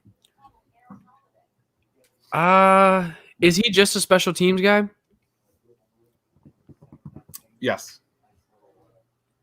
Was he on the team like this year? Justin, stop getting them so far. All right, I'm gonna chill. Listen, I'm gonna chill. He was on the Super Bowl team, but he didn't play. Kelsey's brother. Oh, we got Marquise coming in with Joe Walker. Joe Walker. Yep, that's what I was thinking. He's a beast on special teams. Joe Walker. Yep. He's one of those guys who's just like that energy guy, always excited. All right. Let's roll on to our last one of the night. Linebacker Riley Cooper is no. All right, here we go. Last one of the night for Name That Eagle. Justin, name that Eagle. I know it. I'm going to give people a chance, though. I know who this is. Nice. Guys, in the comments, do you know who that guy is? There's a hint.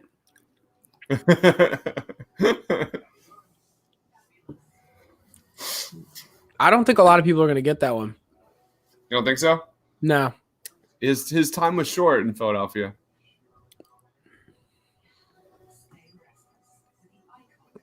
Waiting for comments here. Let us know in the comments when you got. I'm looking at the comments now because I legit already know who this is. There we go. We've got. Yep. We got Fave coming in first. Chance Warmack. Yep. Warmack. That is the correct answer. Well done. Jackson, no. Mark got it right. Chance Warmack. Steven got it right. Henry, William. So a lot of people got that one right. Well done, guys. So that I'm not gonna lie, I'm kind of surprised that many people got that one right. Yeah, that was pretty cool. So that nice little fun to shake it up a little bit. You boosted my confidence a little bit. I appreciate that. Yeah, and believe me, next game will be straight 80s Sixers basketball players. So. No. All right, so that is Name That Eagle. Thanks for playing, guys. Everyone here gets a free subscription to thepaintedlines.com. Great value deal. I'm just kidding. It's free.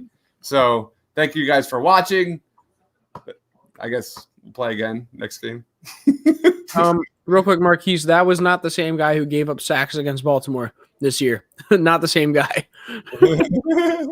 I think you're thinking of the guy that we signed like randomly. Do a name that flyer 90s. I don't know flyers at all. So. I love that idea. That'd be really fun. There's some iconic 90s flyers guys that'd be really fun. That I wouldn't know. We got to bring Amadeo on for that one. All right, I'm going to go to the bathroom, make a drink. I'll be right back. Have fun. Chris, I could definitely do a flyer. I could definitely do a Phillies list.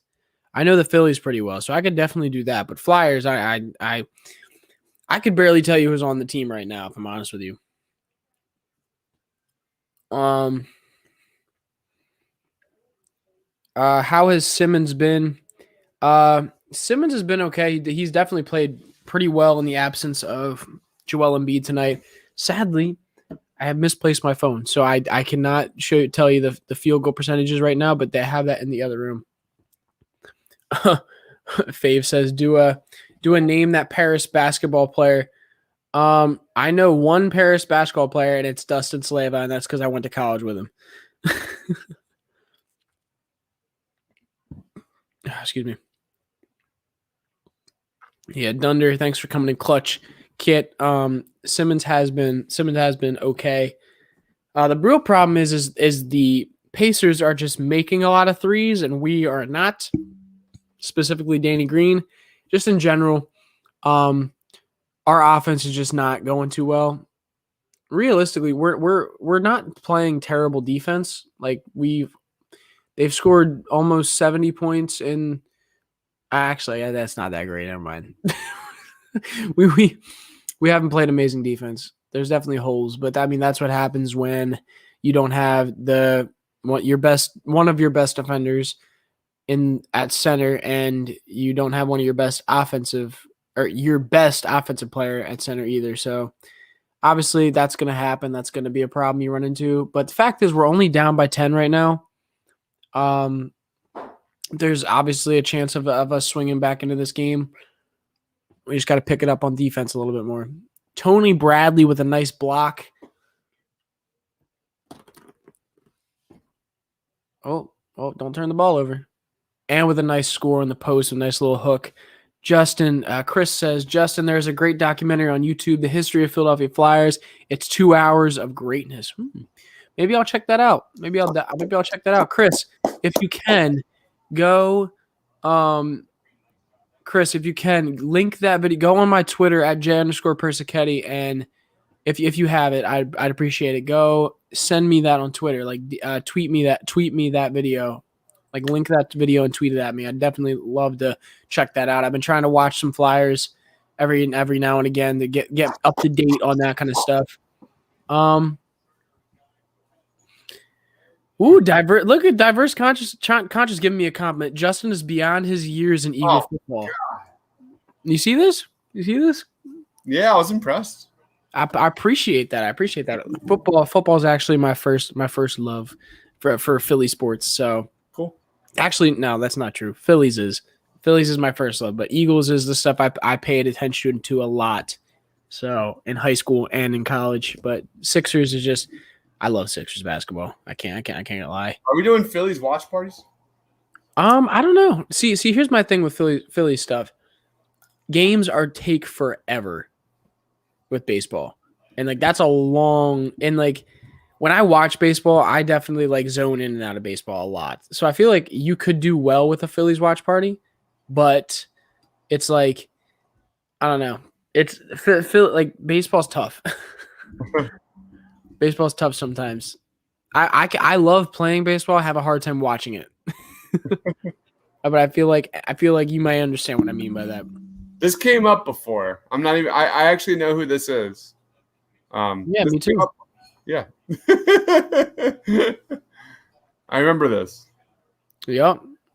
Right, Dustin Slava. If you haven't already, go check him out, guys. He's a beast. YouTube Dustin Slava. Whether it's Shippensburg basketball highlights or Paris highlights, he's Dustin can shoot that ball. He's shooting the ball. Yeah. Yep. Dustin is actually exactly what the Sixers need right now at the 4 position. So I might have to text Dustin, DM Dustin and be like, yo, can you like get your agent to reach out to the Sixers and say, hey, you need a forward that can shoot the ball. I'm 6'7" or 6'8", and I can hit beyond 40%.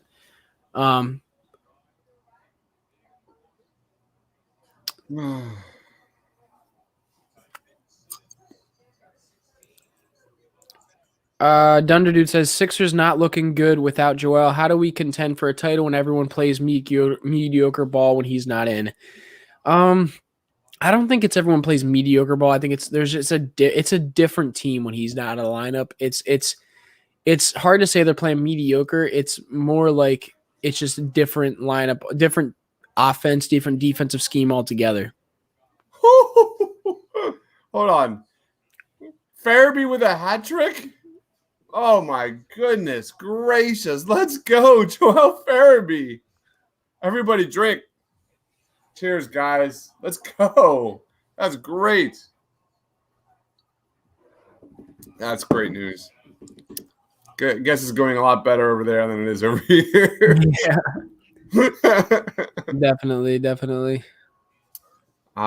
Trivia question. Who did the Flyers give up to get Eric Lindros? My goodness. Carter Hart. No.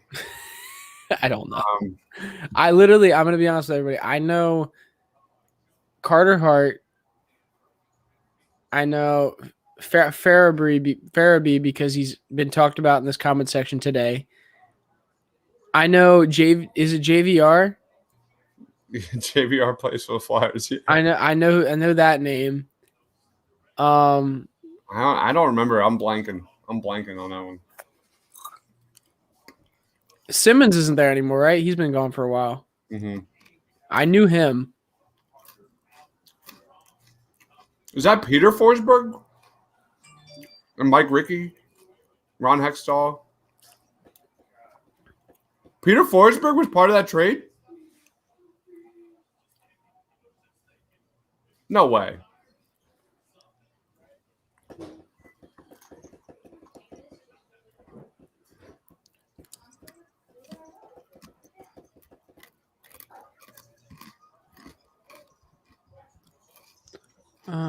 Wow. Seems like I can't believe Peter Forsberg was in that trade. That's crazy. Holy crap. And Kerry Huffman. My goodness. Yeah, I think we'll do a Name That Flyers. That'd be really fun.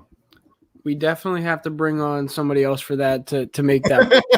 I don't know anybody. So our first round pick that was Peter Forsberg. Cool. Was Forsberg supposed to be like a beast or something? Is that what you're surprised?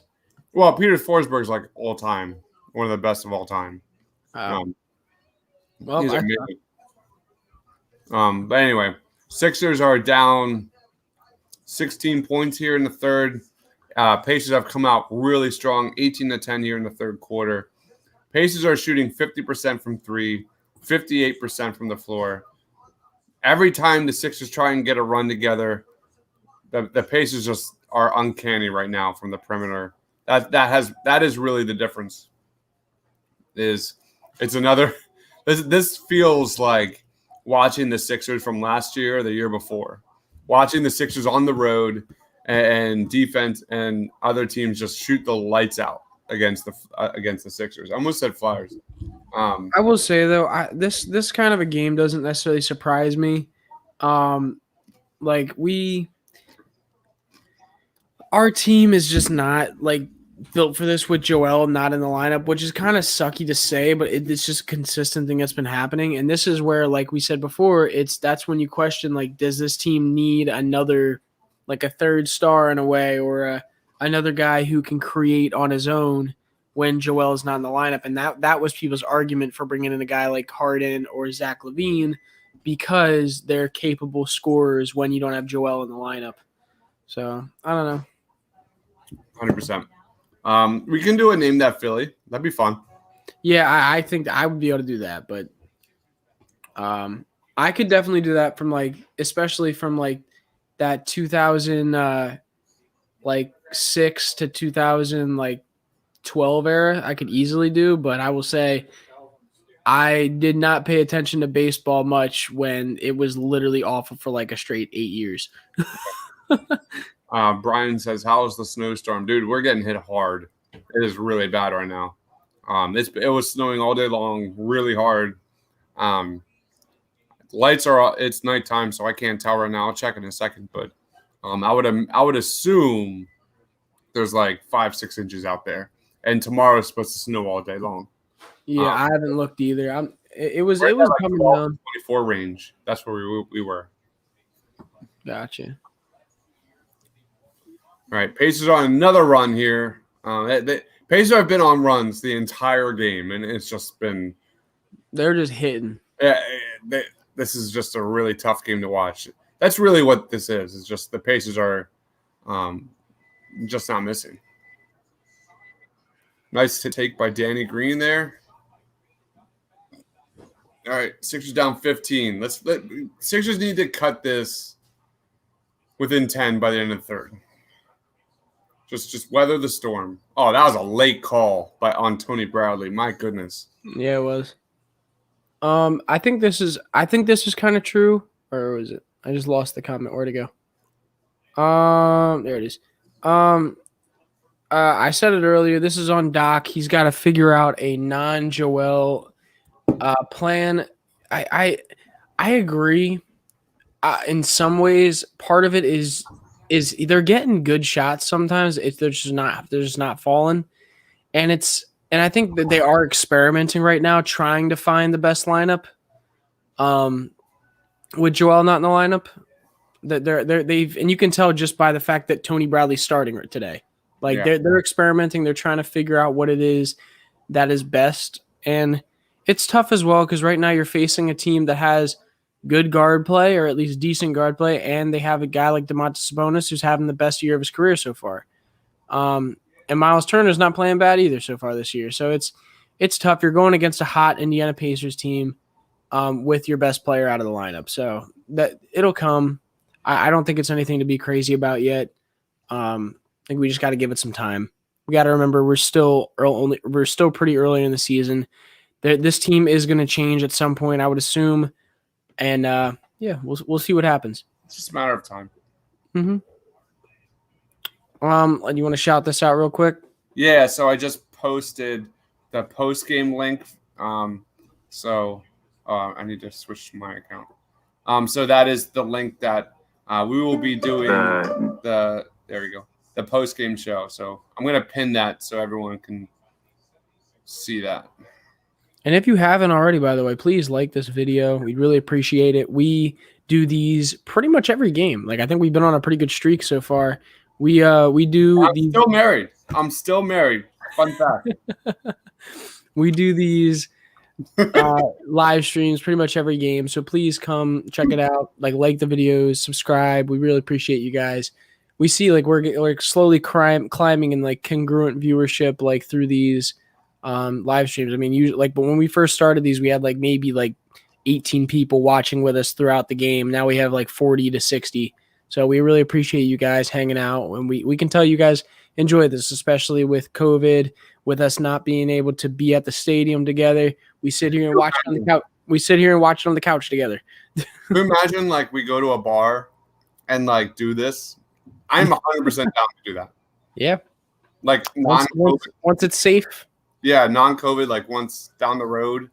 That'd be so fun that we could live stream it at a Sixers actual watch party. That would be a lot of fun. That would be insane. We get some at TPL. Get some at TPL to come with us. Get some mics. Set up a pod, like a live podcast kind of thing. We did it before.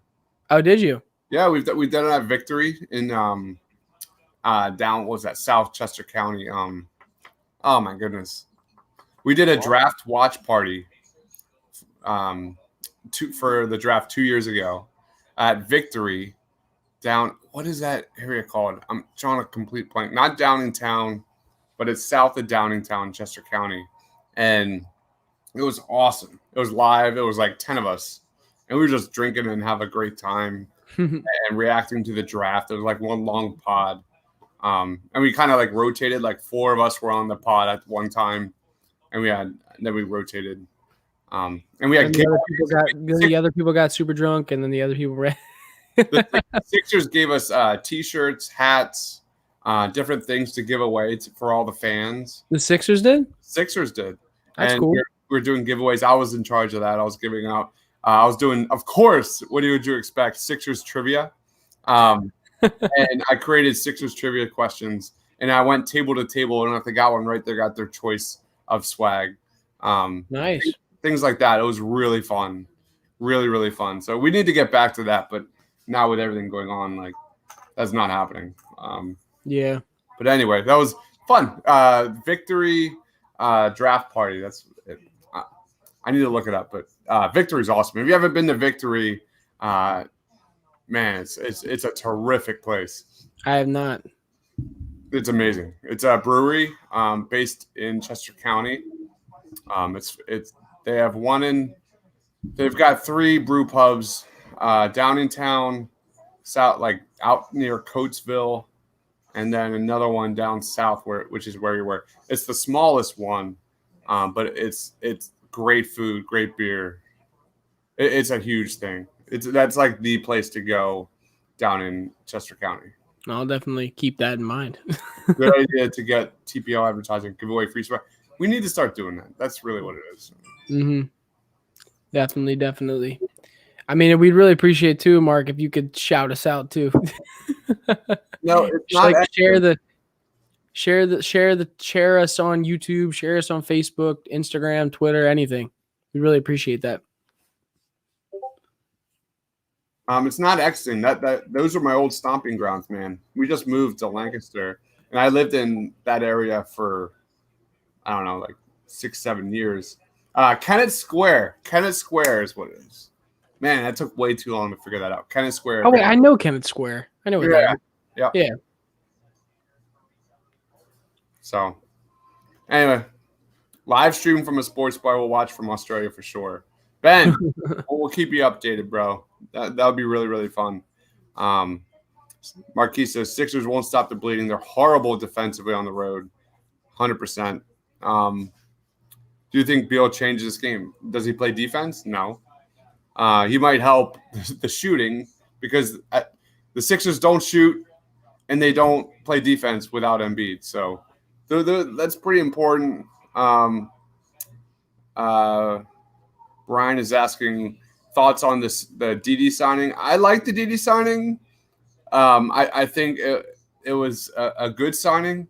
My whole thing on the division is it's really good. It's a really strong division.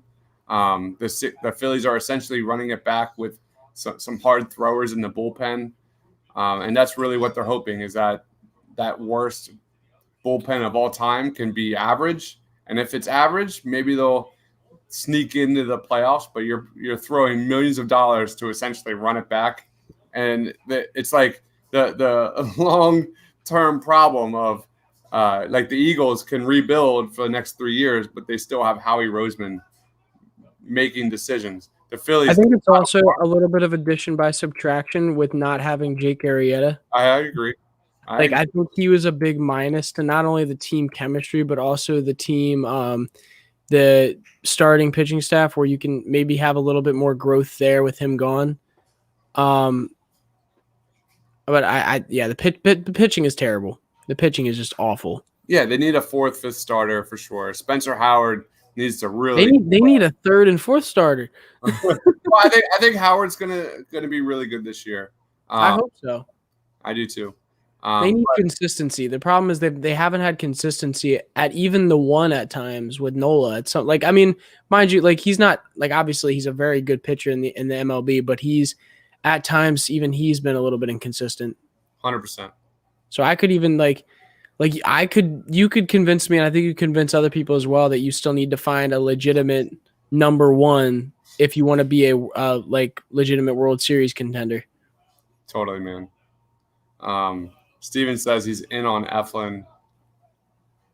Eflin is one of those guys that has shown you so much inconsistency that I don't know how I feel the same way that I did feel with him. I feel the same way with him that I feel about Velasquez and that or Velasquez, however you pronounce it. And what the other guy, there was one other guy. Who's the other guy that was like in and out of the rotation? Well, I'm not even going rotation, like Rhys Hoskins. Yeah. There are so many guys on that Phillies roster that are complete wild cards and giant question marks that you never know what you're going to get. I completely agree. The defensively, the infield is a huge question mark. Pitching is a question mark. I think offensively they'll be fine because last year they were pretty okay. They were fine offensively. Offensively they were fine. But pitching at the end of the day wins. That's the concern is what you're going to get from consistently from the Sixers, the Phillies rotation. And so I'm excited for Phillies baseball, but I think expectations need to be tempered a little bit where like the Braves are legit. The Mets got better. The Nats are the Nats. The Marlins, I don't know about the Marlins, but as all the moves that the Phillies made this year, they're still probably looking at 4th best in the division, and that's reality. I think it's like the same storyline as last year. They need guys to break out, Can that happen?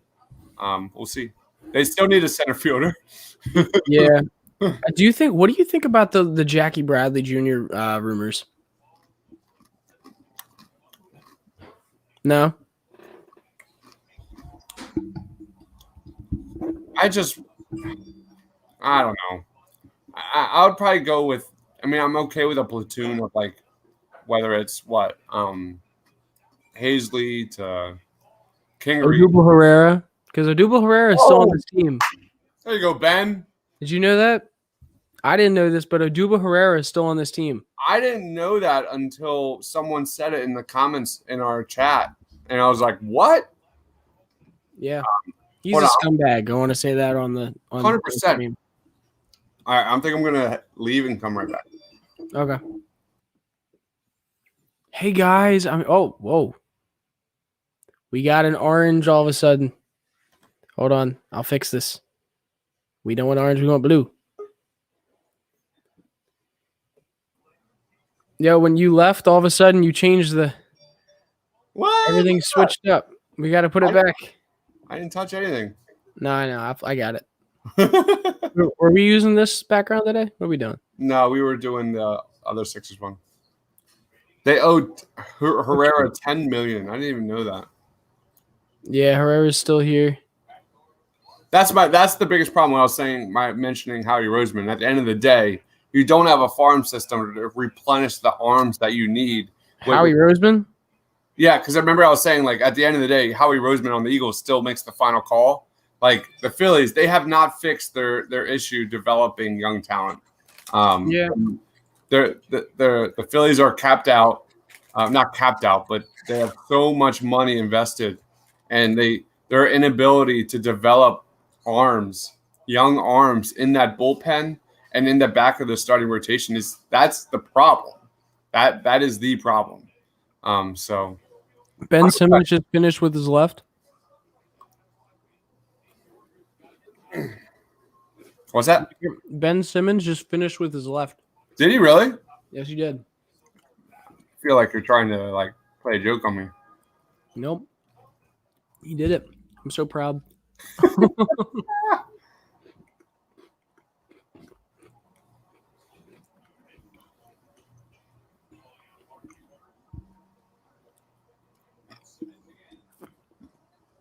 I love how this podcast has become a Phillies podcast. Live stream has become a Phillies talk.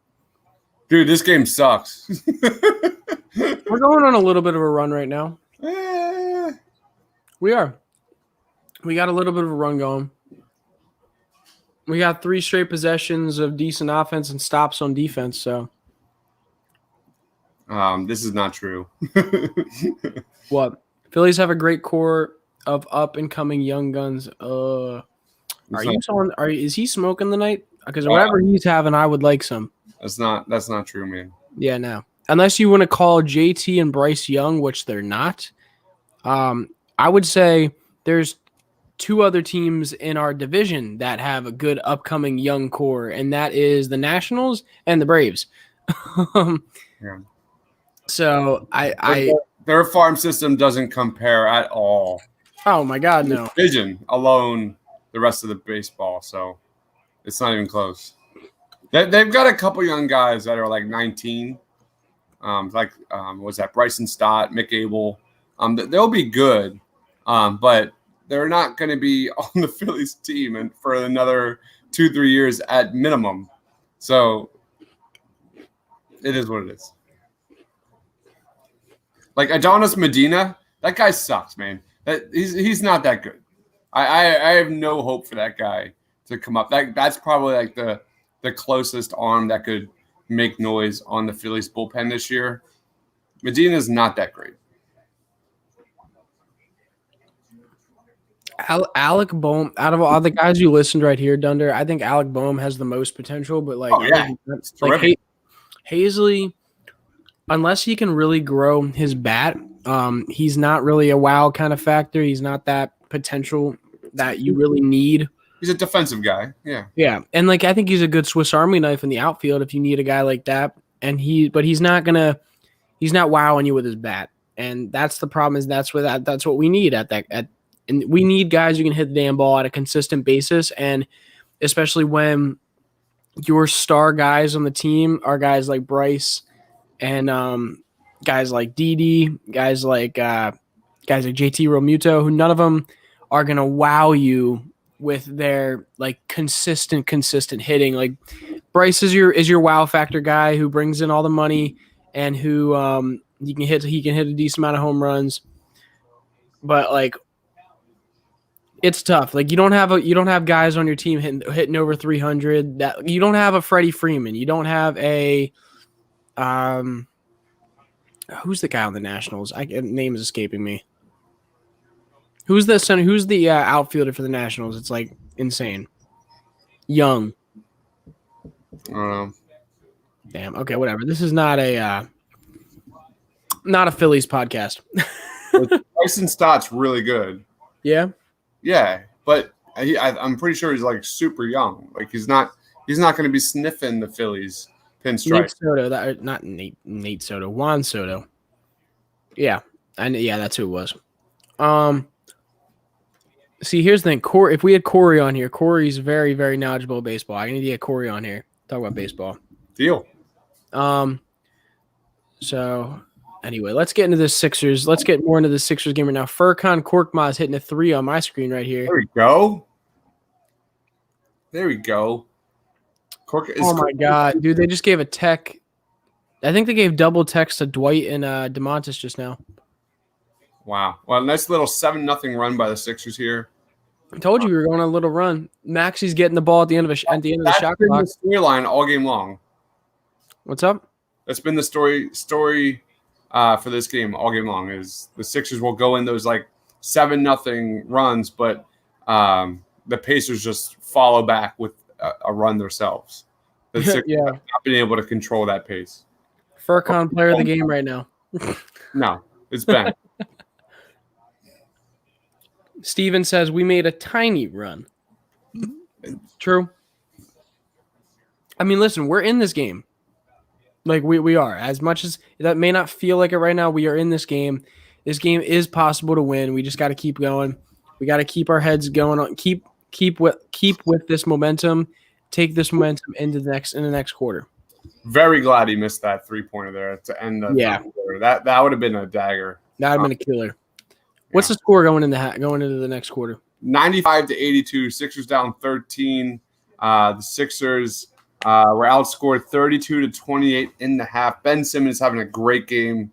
21 points, 9 of 12 from the field. 5 assists, 4 steals, 2 blocks, 3 turnovers. So we love to see that. That is pretty great. And if you lead that, like 12, your clients plan for retirement. Simmons has to be. Is that you or me? Always great defender. My bad. You look at 10 field goal attempts last game, 15 the previous game there against the Lakers, now 12 through 3 quarters. So Ben's putting up shots. You love to see that. Yes, definitely. I mean, you can tell you can see the comfortability a little bit more. He's not just like running around the offense trying to figure out what he's supposed to be doing right today. And you saw that a lot of times when Joe was out at first. So it seems like he knows what he's doing more today, and they're getting shots and they're getting looks that they want. They're just not falling as much today. And defensively, they're obviously struggling more today with Joe not in the lineup. So, but I don't think that should come to a surprise to anybody when you're missing one of the best defensive centers in the league down there for 30 minutes of the game. Like it's going to happen, especially against a team that has good bigs and Domantas Sabonis and Miles Turner. Mm-hmm. So I don't think that should surprise anybody. But what's really killing us today is the fact that my dog came up to me and just looked at me weird. What's really killing us is that Malcolm Brogdon is just having a great game. Yeah. Mark says, TBL fans, ideas for future watch parties without Embiid. Name that tune, Philly Sports Jeopardy trivia. That is so funny, Mark. I think that needs to be like a necessity, honestly. This is the nature of when Embiid doesn't play. Defense goes out the window and Sixers don't shoot, or it is a totally different basketball game for sure. Anyway, we're getting a lot of Phillies comments, man. I'm guessing there's definitely an area that we should be doing Phillies watch parties. Do you guys think we should be doing Phillies watch parties? Let us know in the comments. We're getting pretty close. It's February. No, is that a pit bull? It's a pit bull boxer mix. Awesome. Come here. Up. Oh, she doesn't do what Kona does. She doesn't jump up like this, so she doesn't have the balance. All right, let's get this fourth quarter rolling, maybe. Let's go. I'll be right back. I gotta grab my phone. I left my phone in the bathroom on my last break on here, and I haven't had it, and I was confused. I was really looking around for it, and then I think I just realized that I left it in there. Be right back. Yeah. Tyrese Maxey's driving, gets bumped, and was it in the shooting motion? We're trying to find out here. Looks like it was on the ground. Yeah, definitely on the ground. Sixers down 13 here. 45 seconds gone in the fourth quarter. Sixers down 13. Max is leading the offense here with Dwight. Oh, got swatted by Miles Turner, I think that was. My goodness. Woo. My goodness. Welcome to the NBA, Rook. I don't think I've seen Maxey get swatted that hard yet this season. That was something. Anyway. TJ with the bucket on the other end. This is what it is. This is how this game has been, where the Sixers will make a tiny push, and the Pacers have always had an answer. The Sixers really haven't been able to grasp momentum at all this game. So it's been a struggle. So Ben says, note to all, Sixers don't work without Embiid. So stay healthy, big man. Stay healthy. We need you for the playoffs. That is really everything, is it not? That is the long-term picture. None of us will be thinking about this Indiana Pacers game when the playoffs start in a few months from now. At the end of the day, it's about Embiid being healthy, the starting lineup being healthy, and that's it, period. So just hang with us, guys. Thank you, everybody here for watching and commenting. There's nothing better than laying on the couch in the summertime. Dude, man. Falling asleep to listening to Harry Callis. Man, dude, that's my childhood. That Chris Dunn, that is 100% my childhood. That is everything. Just even I'll go beyond that. Like as a kid, as a diehard Philly sports fan growing up, I remember just like even riding my bike around the neighborhood, and you would see people outside their homes with the radio on, and you just hear, or with their windows open, and you hear Harry Callis like echoing through their home. So you would go, like, you would be biking and hanging out with friends. Like literally Harry Callis was everywhere back then. So if you guys know exactly what I'm talking about, let me know it in the comments. But that's how my childhood was. Harry Callis was like literally almost like a third father for me growing up. So, yeah. Harry Callis, rest in peace. Of baseball. Yeah, we're still talking baseball here. Still talking baseball. Because we're certainly TJ McConnell just hit a layup. And the Sixers Just hit a layup. Yeah. Sixers are struggling here tonight. I know you could hit a layup. Sixers are struggling. They're now down 15 points here. They were down 13 at the start of the fourth quarter, but they just can't get on that run. They just cannot maintain any kind of momentum in this game. It's tough. I mean, they don't have the consistent Mr. Consistent Joel Embiid. So, isn't that crazy? That you can actually sit there and say that like Joel Embiid is one of the most consistent guys on this team. Like that, you could not say that before. Dude, I'm telling you right now, this is probably a crazy statement, but I have a Joel Embiid highlight reel ready to go, and there were more him reading the double team and making a quick decision and a great pass in January than I've seen in his entire career. It happened all the time. Mm-hmm. Where I'm like debating like just making a ball movement video where it's just him reading the double team and the Sixers ball movement swinging around the perimeter. It's a beautiful thing. There you go, Frick. Yeah, thanks, Joe. We appreciate it. The Joe Show. I think that's $10 and $10 this week now. Appreciate it. Thanks, Brian. You know how to do that, man. Appreciate it. If you have any more Eagles questions or Phillies questions, bring them on. We'll talk about it. A nice steal by Matisse. Bucket by Tyrese. Ooh, I like that. Matisse to Tyrese. I can say that all day. That just rolled off the tongue.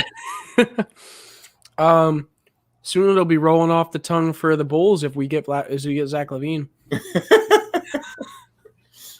And there's a bucket corner three by the Pacers. Just like clockwork. Like clockwork, man. Yep. That's how just the vibe of this game is just they've always had an answer. What was I gonna say? I was gonna say something. Oh, when you said about the Phillies and Eagles comment, I was gonna say, yeah, I guess it's nice because me and you both pay attention to like Eagles, Phillies, and Sixers like a lot, so we can kind of facilitate conversation on all that. Yeah, for sure. I think I'm gonna get my daughter a JT shirt. Yeah, you've been saying that. I think that's definitely a good idea. I mean, he's going to be around for a while. That was like the big thing out of that. That'll be our first jersey. Who was your first jersey? Ever? Like Philly? Mm-hmm. My goodness gracious. Do you even remember? No. I remember mine. Dude, my whole life was Philly sports. Like growing up as a child, like my second home was Vet Stadium. Like I lived there, and I know I had a ton of jerseys, but I have no memory of like my first jersey at all. I hear that. I think my first jersey was Utley. My second was Victorino. Nice. All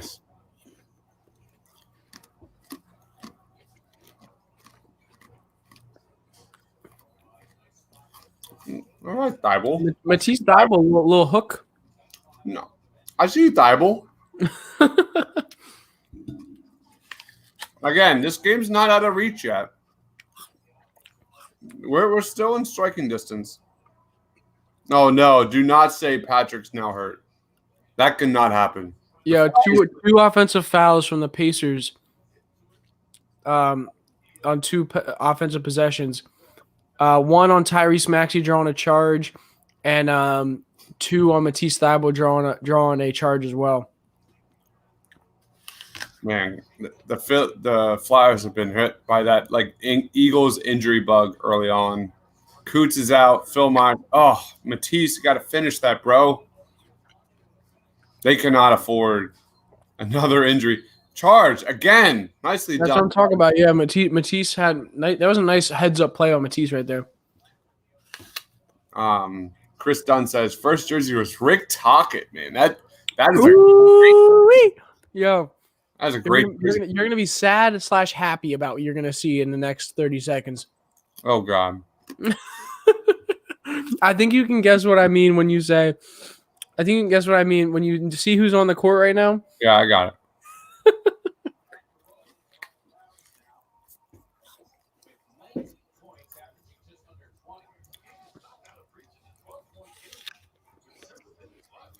Oh man. Ooh, blocks to my man TJ. My goodness. There you go, Tyrese. All right, 10-point game. Come on, Sixers, let's go. Last time we got within this time, it was early in the game. Yeah, it's been a while. There's another one of those little Sixers runs where The Pacers have had an answer for every single one of these. Yep. Oh, here's the good news. Nolan Patrick is fine. That's good to hear. Injury bug hits Philly teams, man. It's unbelievable. It is unbelievable. Steven says Hextall. That was your first year. That's awesome. That's awesome. I want to get my daughter a Carter Hart jersey too. That's probably my first two, to be honest. Yeah, it's funny because in Carter Hart. Nice. For my daughter. Yeah, no, I understand that. What's funny is like my first Sixers jersey is Ben Simmons, and like what's funny about it is I got the jersey, and then later that year, like everyone's talking about how he might get traded. I was like, oh no! I was like, oh god! I was like, please no! I'm like, I actually really like Ben Simmons. Let's not trade him. I'm like, plus I just spent like a decent amount of money on a jersey. I wish you could have experienced the joy and the pure bliss of that 2001 run with Allen Iverson. Correct me if I'm wrong in the comments, because it was such a different animal. Like everything you saw from that Allen Iverson team was everyone was just happy. Everyone was just happy about it. What? Hold on, I gotta send. I keep talking. I gotta show the chat something funny that one of my boys sent me. Corey sent me this on Twitter. Hold on. Oh my god, this is funny. There's none of this divisive bullshit that you see in today's Sixers Twitter. Like back when Allen Iverson and the Sixers were making their run in 2001, everyone was on board. Everyone was on board with just enjoying it, even though they capped out against the Lakers. That was a hell of a stretch. Wait, who said that? Jared Goff leaked text message in group chat with teammates, reveals his love for his coach's girlfriend. No. No. Okay, I think there might be a reason why Jared Goff got traded. Oh my god, that's like TMZ shit right there. No, I want to be honest with you. I don't know how true this is. I'm just being so legit. I do not know how true this is, but one of my boys sent me that on in messages, and that's just hilarious. That is the funniest thing. If anybody doesn't know what we're talking about, this is Sean McVay. That's the Los Angeles Rams head coach with his girlfriend and/or wife. I'm not sure. And apparently, Jared Goff had leaked text. There's leaked text messages of Jared Goff saying that he would pipe Sean's girlfriend. So we're gonna take that off now, but that was pretty funny, and I just needed to share that with everybody. I mean, so essentially, McVay spent 2 first-round picks to get the booty call out of there. Yeah, exactly, exactly to get rid of that threat, and we can lock that down. That is so funny. that is hilarious. I'm gonna let those guys let my boys know I just shared that. Or no, wait, Connor sent me that. Okay. Boston Celtics fan Connor, if anyone doesn't know what we're talking about. Man. Marquis says, I agree with Goff, can't lie.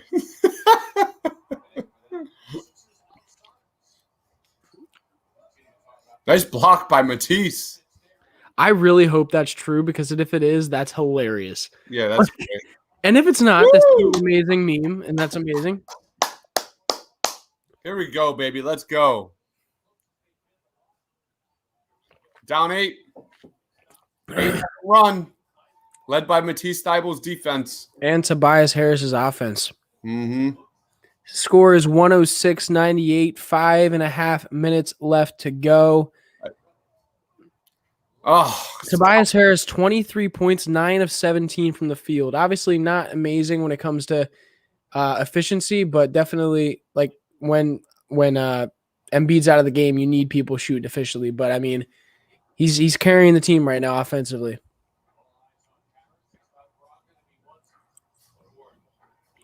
God, freaking Tobias Harris, man. How do you feel about Dwight Howard being out there in late minutes right now? How do I feel about it? Yeah, Dwight Howard. I mean, they're just hoping he stays out of foul trouble, essentially. Yeah. My goodness, guys, we're down 8 here. Chris Dunn says your Flyers guy needs a partner, dude. I hear you, man. I hear it. We're struggling to find him someone to join him, but he deserves better for sure. Agreed. Where is this at? Henry says, do you think they should experiment with Ben at the center without Embiid? They actually have. Yeah. You've seen that this game. You saw it against the Wolves and or Timberwolves. I don't know why I called them the Wolves. And you saw it against the Lakers as well. I think that's something that they have been experimenting, especially since they've noticed Dwight is not amazing in big minutes. It is hard, I think, because they don't really have a stretch four right now. So it makes it a little bit harder to have Ben out there with Dwight at the 5. So you can tell they are definitely trying to try those kind of lineups out there. Ooh, Furkan is kind of bringing us back in this game, y'all. Just saying. I've got the Sixers down 7 here on my end. Okay. Yeah, we're on a 14-2 run right now. Did you realize that? Man, this game has been nothing but runs. Yeah, it really has. And I mean, that's basketball, but like lately with another steal by Matisse Thybulle has been baby, let's go. That's what I'm talking about. Ferk is hitting this game. Come on, baby. The Sixers are rolling, baby. What was I going to say? And he actually had made a smart play on the other end on defense as well. You'll see that. But dude. Ooh, damn. Oh, thank God. Oh, then they got the rebound. You can't give up any second chance points against this team. Yeah, I agree. You cannot give that. Did you see the Furkan foul yet? No. Oh, I'm sorry. I thought that was the play right after that. It could have been. Okay. It was there was I don't remember what it was. I think it was Miles Turner got the ball down low, and right before he could actually like do anything with it, Furkan just like wrapped his arms around him. Yeah, that was it. Yeah. All right. Which I think was smart, but man, Sixers are rolling here. Sixers are outscoring the Pacers by 9 here in the fourth quarter. Again, fourth quarter team. Ooh. That was sad. We got 3 minutes left in the game, or 3.5 minutes left in the game right now. I'm not going to say the score just yet. Woo! Let me know when you're at 3:20, Dabs. I got down 2, man. We're down 2. Let's go. Sixers 16-2 run. Yeah, right now 106-104 with 3:16 left in the game. Doc Rivers laughing. Man, all I see is Thybulle just everywhere on the ball right now, defensively, everywhere. Yep, I agree. He really is. He's making a lot of good plays on the ball right now.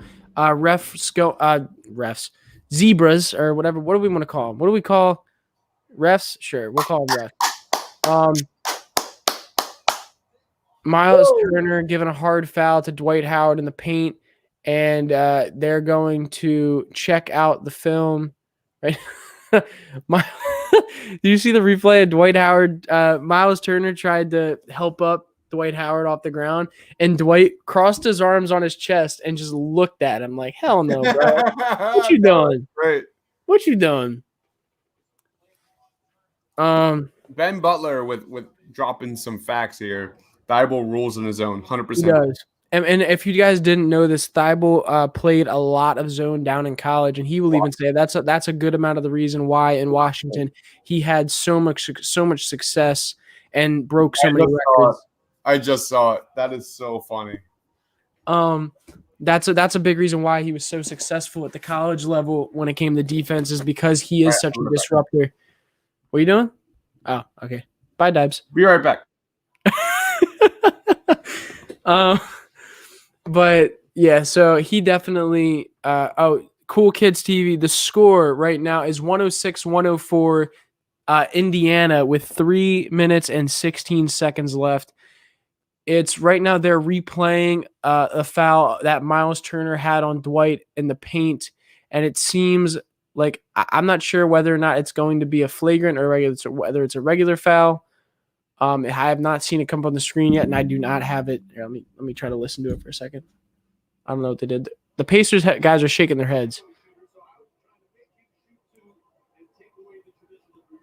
It's looking like it might have been a flagrant, by the way, what's happening right now. I don't know.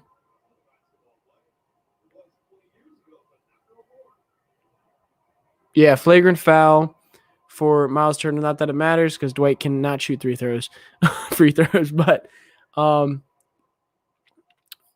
Dwight Howard getting a flagrant foul on him, which is awesome because it means we get the ball back, and we're down 106 to 104, 3.5 minutes left to play. Dwight Howard sinks the second free throw. I think, does he get one more? No. All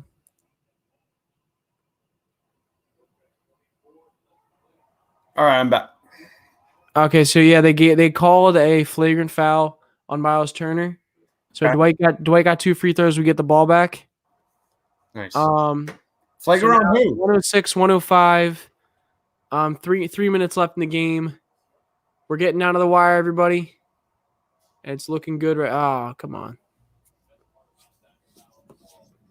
All right, guys, we'll be doing a post-game show right after this. When the clock hits 0, we're going to do a post-game show. Can we post that link again? It should be there. Is it? Oh, yeah. Do you have it pinned? I have it pinned, so it should be there. Okay, I got you.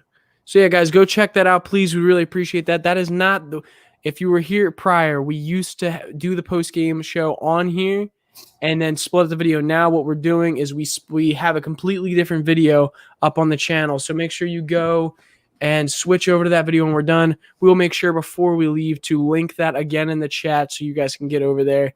We really appreciate it if you join that and like that video as well. And make sure if you haven't already, please like this video. The game is coming out of the wire. Sixers are I don't want to say it yet. Excuse me. You're gonna have to mute that audio soon, bro. Yeah, I will. I will. Yeah, I have Ben Simmons bringing the ball up. Drives. Swings the ball around. Furkan. Are you serious, Korkmaz, with a pull-up, Jay? Come on, Korkmaz. Korkmaz is showing his value. The Sixers right now are on a 21-2 run in the last 6 minutes. All right, I'm out, guys. I'm out. All right. He's not out, by the way. He is still here. He's just turning off his audio so he can't hear me because I have a slight issue of spoiling. And so that can you know, he needs to stay doing his. Oh, never mind. He's getting excited.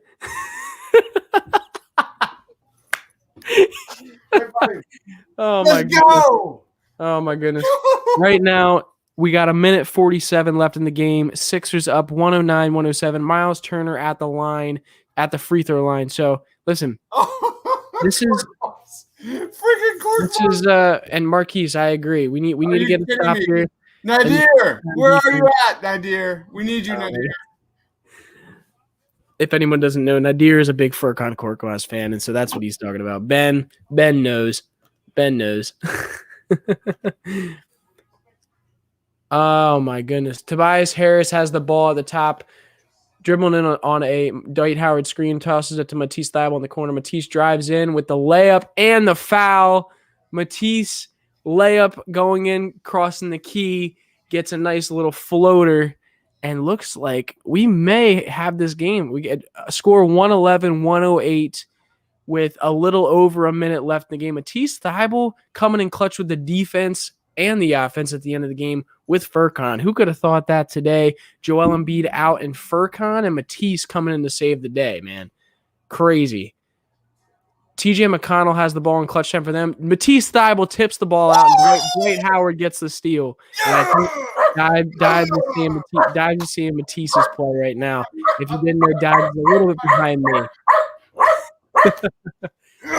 Tobias Harris has the ball in the post a little over a minute. He backs him down, goes to the rim, misses. Ben Simmons comes down the rebound. Furkan shoots a three and misses it. Tobias gets the rebound, and it's a foul on the floor on the Pacers with Dwight Howard trying to get the rebound off a Furkan shot. It's a foul by Miles Turner, I would assume, from what I'm seeing, from the reaction of the players. Sixers look like they're going to have the ball. 59 seconds on the clock with 14 on the shot clock. 112, 108 Sixers. Furkan misses the shot. I'm looking at the replay. Dwight Howard tries to go up, and wow, I was definitely a foul. Miles Turner and Domantas Sabonis both holding Dwight's arms down as he's trying to go up for the rebound. I don't think that's surprising at all. Collins getting excited for Sixers basketball. We got Furkan MVP from Thunder Dude. A couple of O rebounds. Yeah, I agree. Now we got Dwight at the line. Diverse, come on, pull it off. Yeah, I agree. Dwight Howard right now at the free throw line misses the first one. We'll see if we can get the second one. Sixers still have 112 to 108 with 59 seconds left. Are you kidding me? And he makes the second one. Now 113, 108 Sixers. Mo Dog says, I bet Pacers minus 1.5 tonight. I have to say, losing money from this won't be too sad. Can't disagree with that one. Marquis says Sixers are proving him wrong, and he loves it. Gotta love that. 49 seconds left in the game. I didn't see what just happened, but I think Matisse fouled because they had the camera on him. TJ McConnell at the line. We got Dives Boy at the line right now. How much money did you bet on this, bud? How much money? Let us know in the chat. Yeah, I did too. We kind of thought this might have been over too, but Sixers seem to be really good at fighting back in the third and the fourth so far this year, which you got to love that because typically in the past that wasn't the case. So let's see what happens. We got 45 seconds left in the game. Sixers up 113, 109. Ben Simmons dribbling the ball up to half court on Malcolm Brogdon. He seems just dribbling the ball out. Tobias Harris screening. Dwight Howard screening for Ben Simmons. Ben Simmons rolling in. Passes out to Furkan's court pass. Furkan on the corner. Pump fake. Shoots it and misses off the rebound. Dwight Howard bats it away. Malcolm Brogdon comes up with it. Dribbling down. Dribbling up on Furkan. Furkan blocks the shot. Domantas Sabonis gets the rebound. And he gets it. I'm not sure what they called here. Hold on. I got to turn the sound on. It looks like there might have been a foul called. Domantas Sabonis got the ball and went back up with it, but it looks like the shot clock might have been off, actually. Not a foul. Looks like the shot clock might have been off. Let me see here. Malcolm Brogdon went up with it. Furkan blocked it. And then, oh, no, they did call a foul. Okay, they called a foul on Furkan. Furkan thought he had all ball. It looked like he did to me as well, but Malcolm makes the first shot. Sixers up 113 to 110. Malcolm Brogdon misses the second one. Ben Simmons gets the rebound. Come on, refs. And it's a timeout from Doc Rivers. Come on, refs. Terrible call. Dibes is just watching behind me, guys. So if you don't know, Dibes is about 20 to 30 seconds behind me. So I'm calling it for you guys, and he's seeing the aftermath of it. He is not happy. Sixers still up 113 to 110 with Malcolm Brogdon making his first free throw and missing his second free throw. So we will see what happens. The Sixers, Doc Rivers called a timeout. We're in the timeout now, and I think we're going to get Dibes back. Dibes, can you hear me? Can you hear me? No? Okay, Dibes is doing his own thing. I think he's still in that timeout. Remember, guys, if you do not know, we do have a post-game show that we do right when the clock hits 0. So make sure, if you do not know, to head over there. It is on a separate video. We will make sure it's linked in the chat. It is in YouTube chat, linked at the top there. So that's the video you want to click on and go to right after this. So please head over there after the clock hits 0 for post-game analysis, grades, and all that stuff. It should be a fun time if we can catch this W. Can you hear me? You just got. We're at the timeout right now. I'll let you know when the game's about to turn off. What's up? Let me know when to turn off. All right. Well, right now the Sixers have 31 points scored in the fourth quarter to the Pacers 15. They really haven't been clutching out. Okay, audio turn off because I'm about to start back up. Right now, we have Ben Simmons. We're starting on our side of the court. Ben Simmons about to throw the ball in. Right now, you got Furkan out there with him, Danny Green, Tobias Harris, and Seth Curry. No Dwight Howard out there right now. He passes it in to Seth Curry, who's a good free throw shooter, and they foul Seth Curry. So it's looking like this game is going to turn into free throws soon. I don't think they're in the bonus yet, but I'm not too sure about that. It doesn't show it on the screen yet. Sixers are 15 of 25 this game. Now, I mean that a lot from the line, and that probably has a lot to do with Joel Embiid not being in the game tonight. Obviously, guys like Dwight Howard aren't as good at hitting their free throws. So when your big man's not in there, it's obviously not going to help. When your big men who can hit free throws, it's obviously not going to help. Seth Curry makes his first free throw, bringing the score to 114 to 110. 19.2 seconds left in the game. Let's see if he makes a second one. Right now, it's looking like a Sixers W unless they can pull out a miracle. Seth Curry, second free throw, has in as well. 115 to 110. Sixers with 19.2 seconds left in the game. We shall see what happens. We got Tiago coming in with us real quick. What's up, Tiago? What's up, Tiago? We are coming in for a landing here in Indiana. Sixers up 115 to 110 with 19.2 seconds left. Dibes right now, his audio is muted. He cannot hear us, but he is going crazy. Yeah, if you don't know, this is Tiago, guys, at Tscabia on Twitter. Make sure to go follow him. He's going to be along with us in the post-game analysis of this game against the Pacers. So make sure you go check out the post-game show. Baby, let's go! My goodness. This is nuts, man. How does that coach not call a timeout? They went like the whole fourth quarter, not calling timeout. My goodness, man. Oh, what a comeback win for the Sixers. Fourth quarter Sixers shows its face again. Yeah. Insane, man. Insane. Korkmaz being 6 for 12 with 15 points. It's insane, man. The last shot he made. 21 points, 7 assists, 4 steals. Insane, dude. All right, guys. I'm throwing the post-game link in our private chat. Make sure you go check out the post-game, guys. Check out the post-game. How many times have we said it? Doc adjusting in the second half. It happens all the time. All the time. Unbelievable. This adjustment was special, though, what he did. I'm sure you guys talked about it. He playing that 2-3 zone with Thybulle and Ben at top of the zone. Thybulle's defense was ridiculous. How about this, though? The Pacers have 0 points in the last 6 minutes. And the coach didn't call a timeout. They were like falling apart the entire fourth quarter. They didn't call a single timeout. All right, guys. The game's wrapping up here. We got 11 seconds left right now. Tobias Harris at the free throw line. One score is 115 to 110. My goodness. Malcolm Brogdon got a 3-point shot on the last possession for the Pacers and missed it. And Tobias Harris came down with the rebound. They went straight to fouling him. So Tobias makes the first one. We'll see if he can hit the second one in the clutch moments of the game. We're going to be doing a post-game show. If you want to join us on the post-game show, no, not if you want to. You will be joining us on the post-game show. It's on the link. I pinned the link to join our post-game show here on the YouTube chat. Click that link.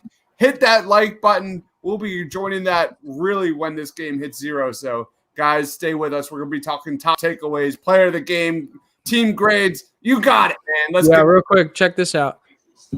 They are doing this, and the Nets are losing to the Wizards right now. Wow, that's crazy. I thought the Nets couldn't lose. They have the 3-0 up today? The big 3 was up playing? Interesting. So score right now, 117 to 110. Sixers up 7 points with less than 10 seconds, or I think 10 seconds left in the game. My goodness. My goodness. Do you want me to host the post-game show? Justin? Yeah, you got it, bro. You got it. All right. We're still waiting for this game to end. Yes, sir. That was fun. Guys, can we get some W's in the chat, though? we Yeah, get some that W's in the chat? We gotta play the song, Listen, man. I want whoever's in the chat here. I want some W's in the chat, and then so I know you came from here. I want you to go into the post game and put some W's in there, please. Once we get to the post game, I want nothing but W's in there after this W. Let's Nothing but 'em. freaking go Sixers, man. Let's Play the go. song. Play the song. Does anybody play the song? We'll get it back. I'm sure we'll get flagged. We might get flagged for that. Oh, okay, got you. We don't want that. W. And also, I'm gonna run to the bathroom. when we go to the post game, like I said, make sure you're putting all the W's in the chat when we first get there. But also, please, 29-6 run in the last 8 minutes for the Sixers. That's insane. That is insane. 4 seconds left with Furkan Korkmaz, the MVP of the game, at the line right now. And for one night, can we not have any Ben Slander? The guy played out of his mind tonight. Oh man. yeah, he did. He did. Furkan hitting both his free throws. Sixers up 119-110. 3 seconds left. It looks like the Sixers are going to let them do whatever they want. Malcolm Brogdon shoots a 3, misses it. Game over. 0-0 on the clock. Sixers win 119-110. Yeah. W's in the chat. Make sure you go head over to the post game show. Put some W's in that chat. And make sure when the post game show is over, I want to see all the W's in the comments below the video. We'll be there in a few seconds, so please go head over there. We'll be right with you guys. Peace out. We'll see you soon.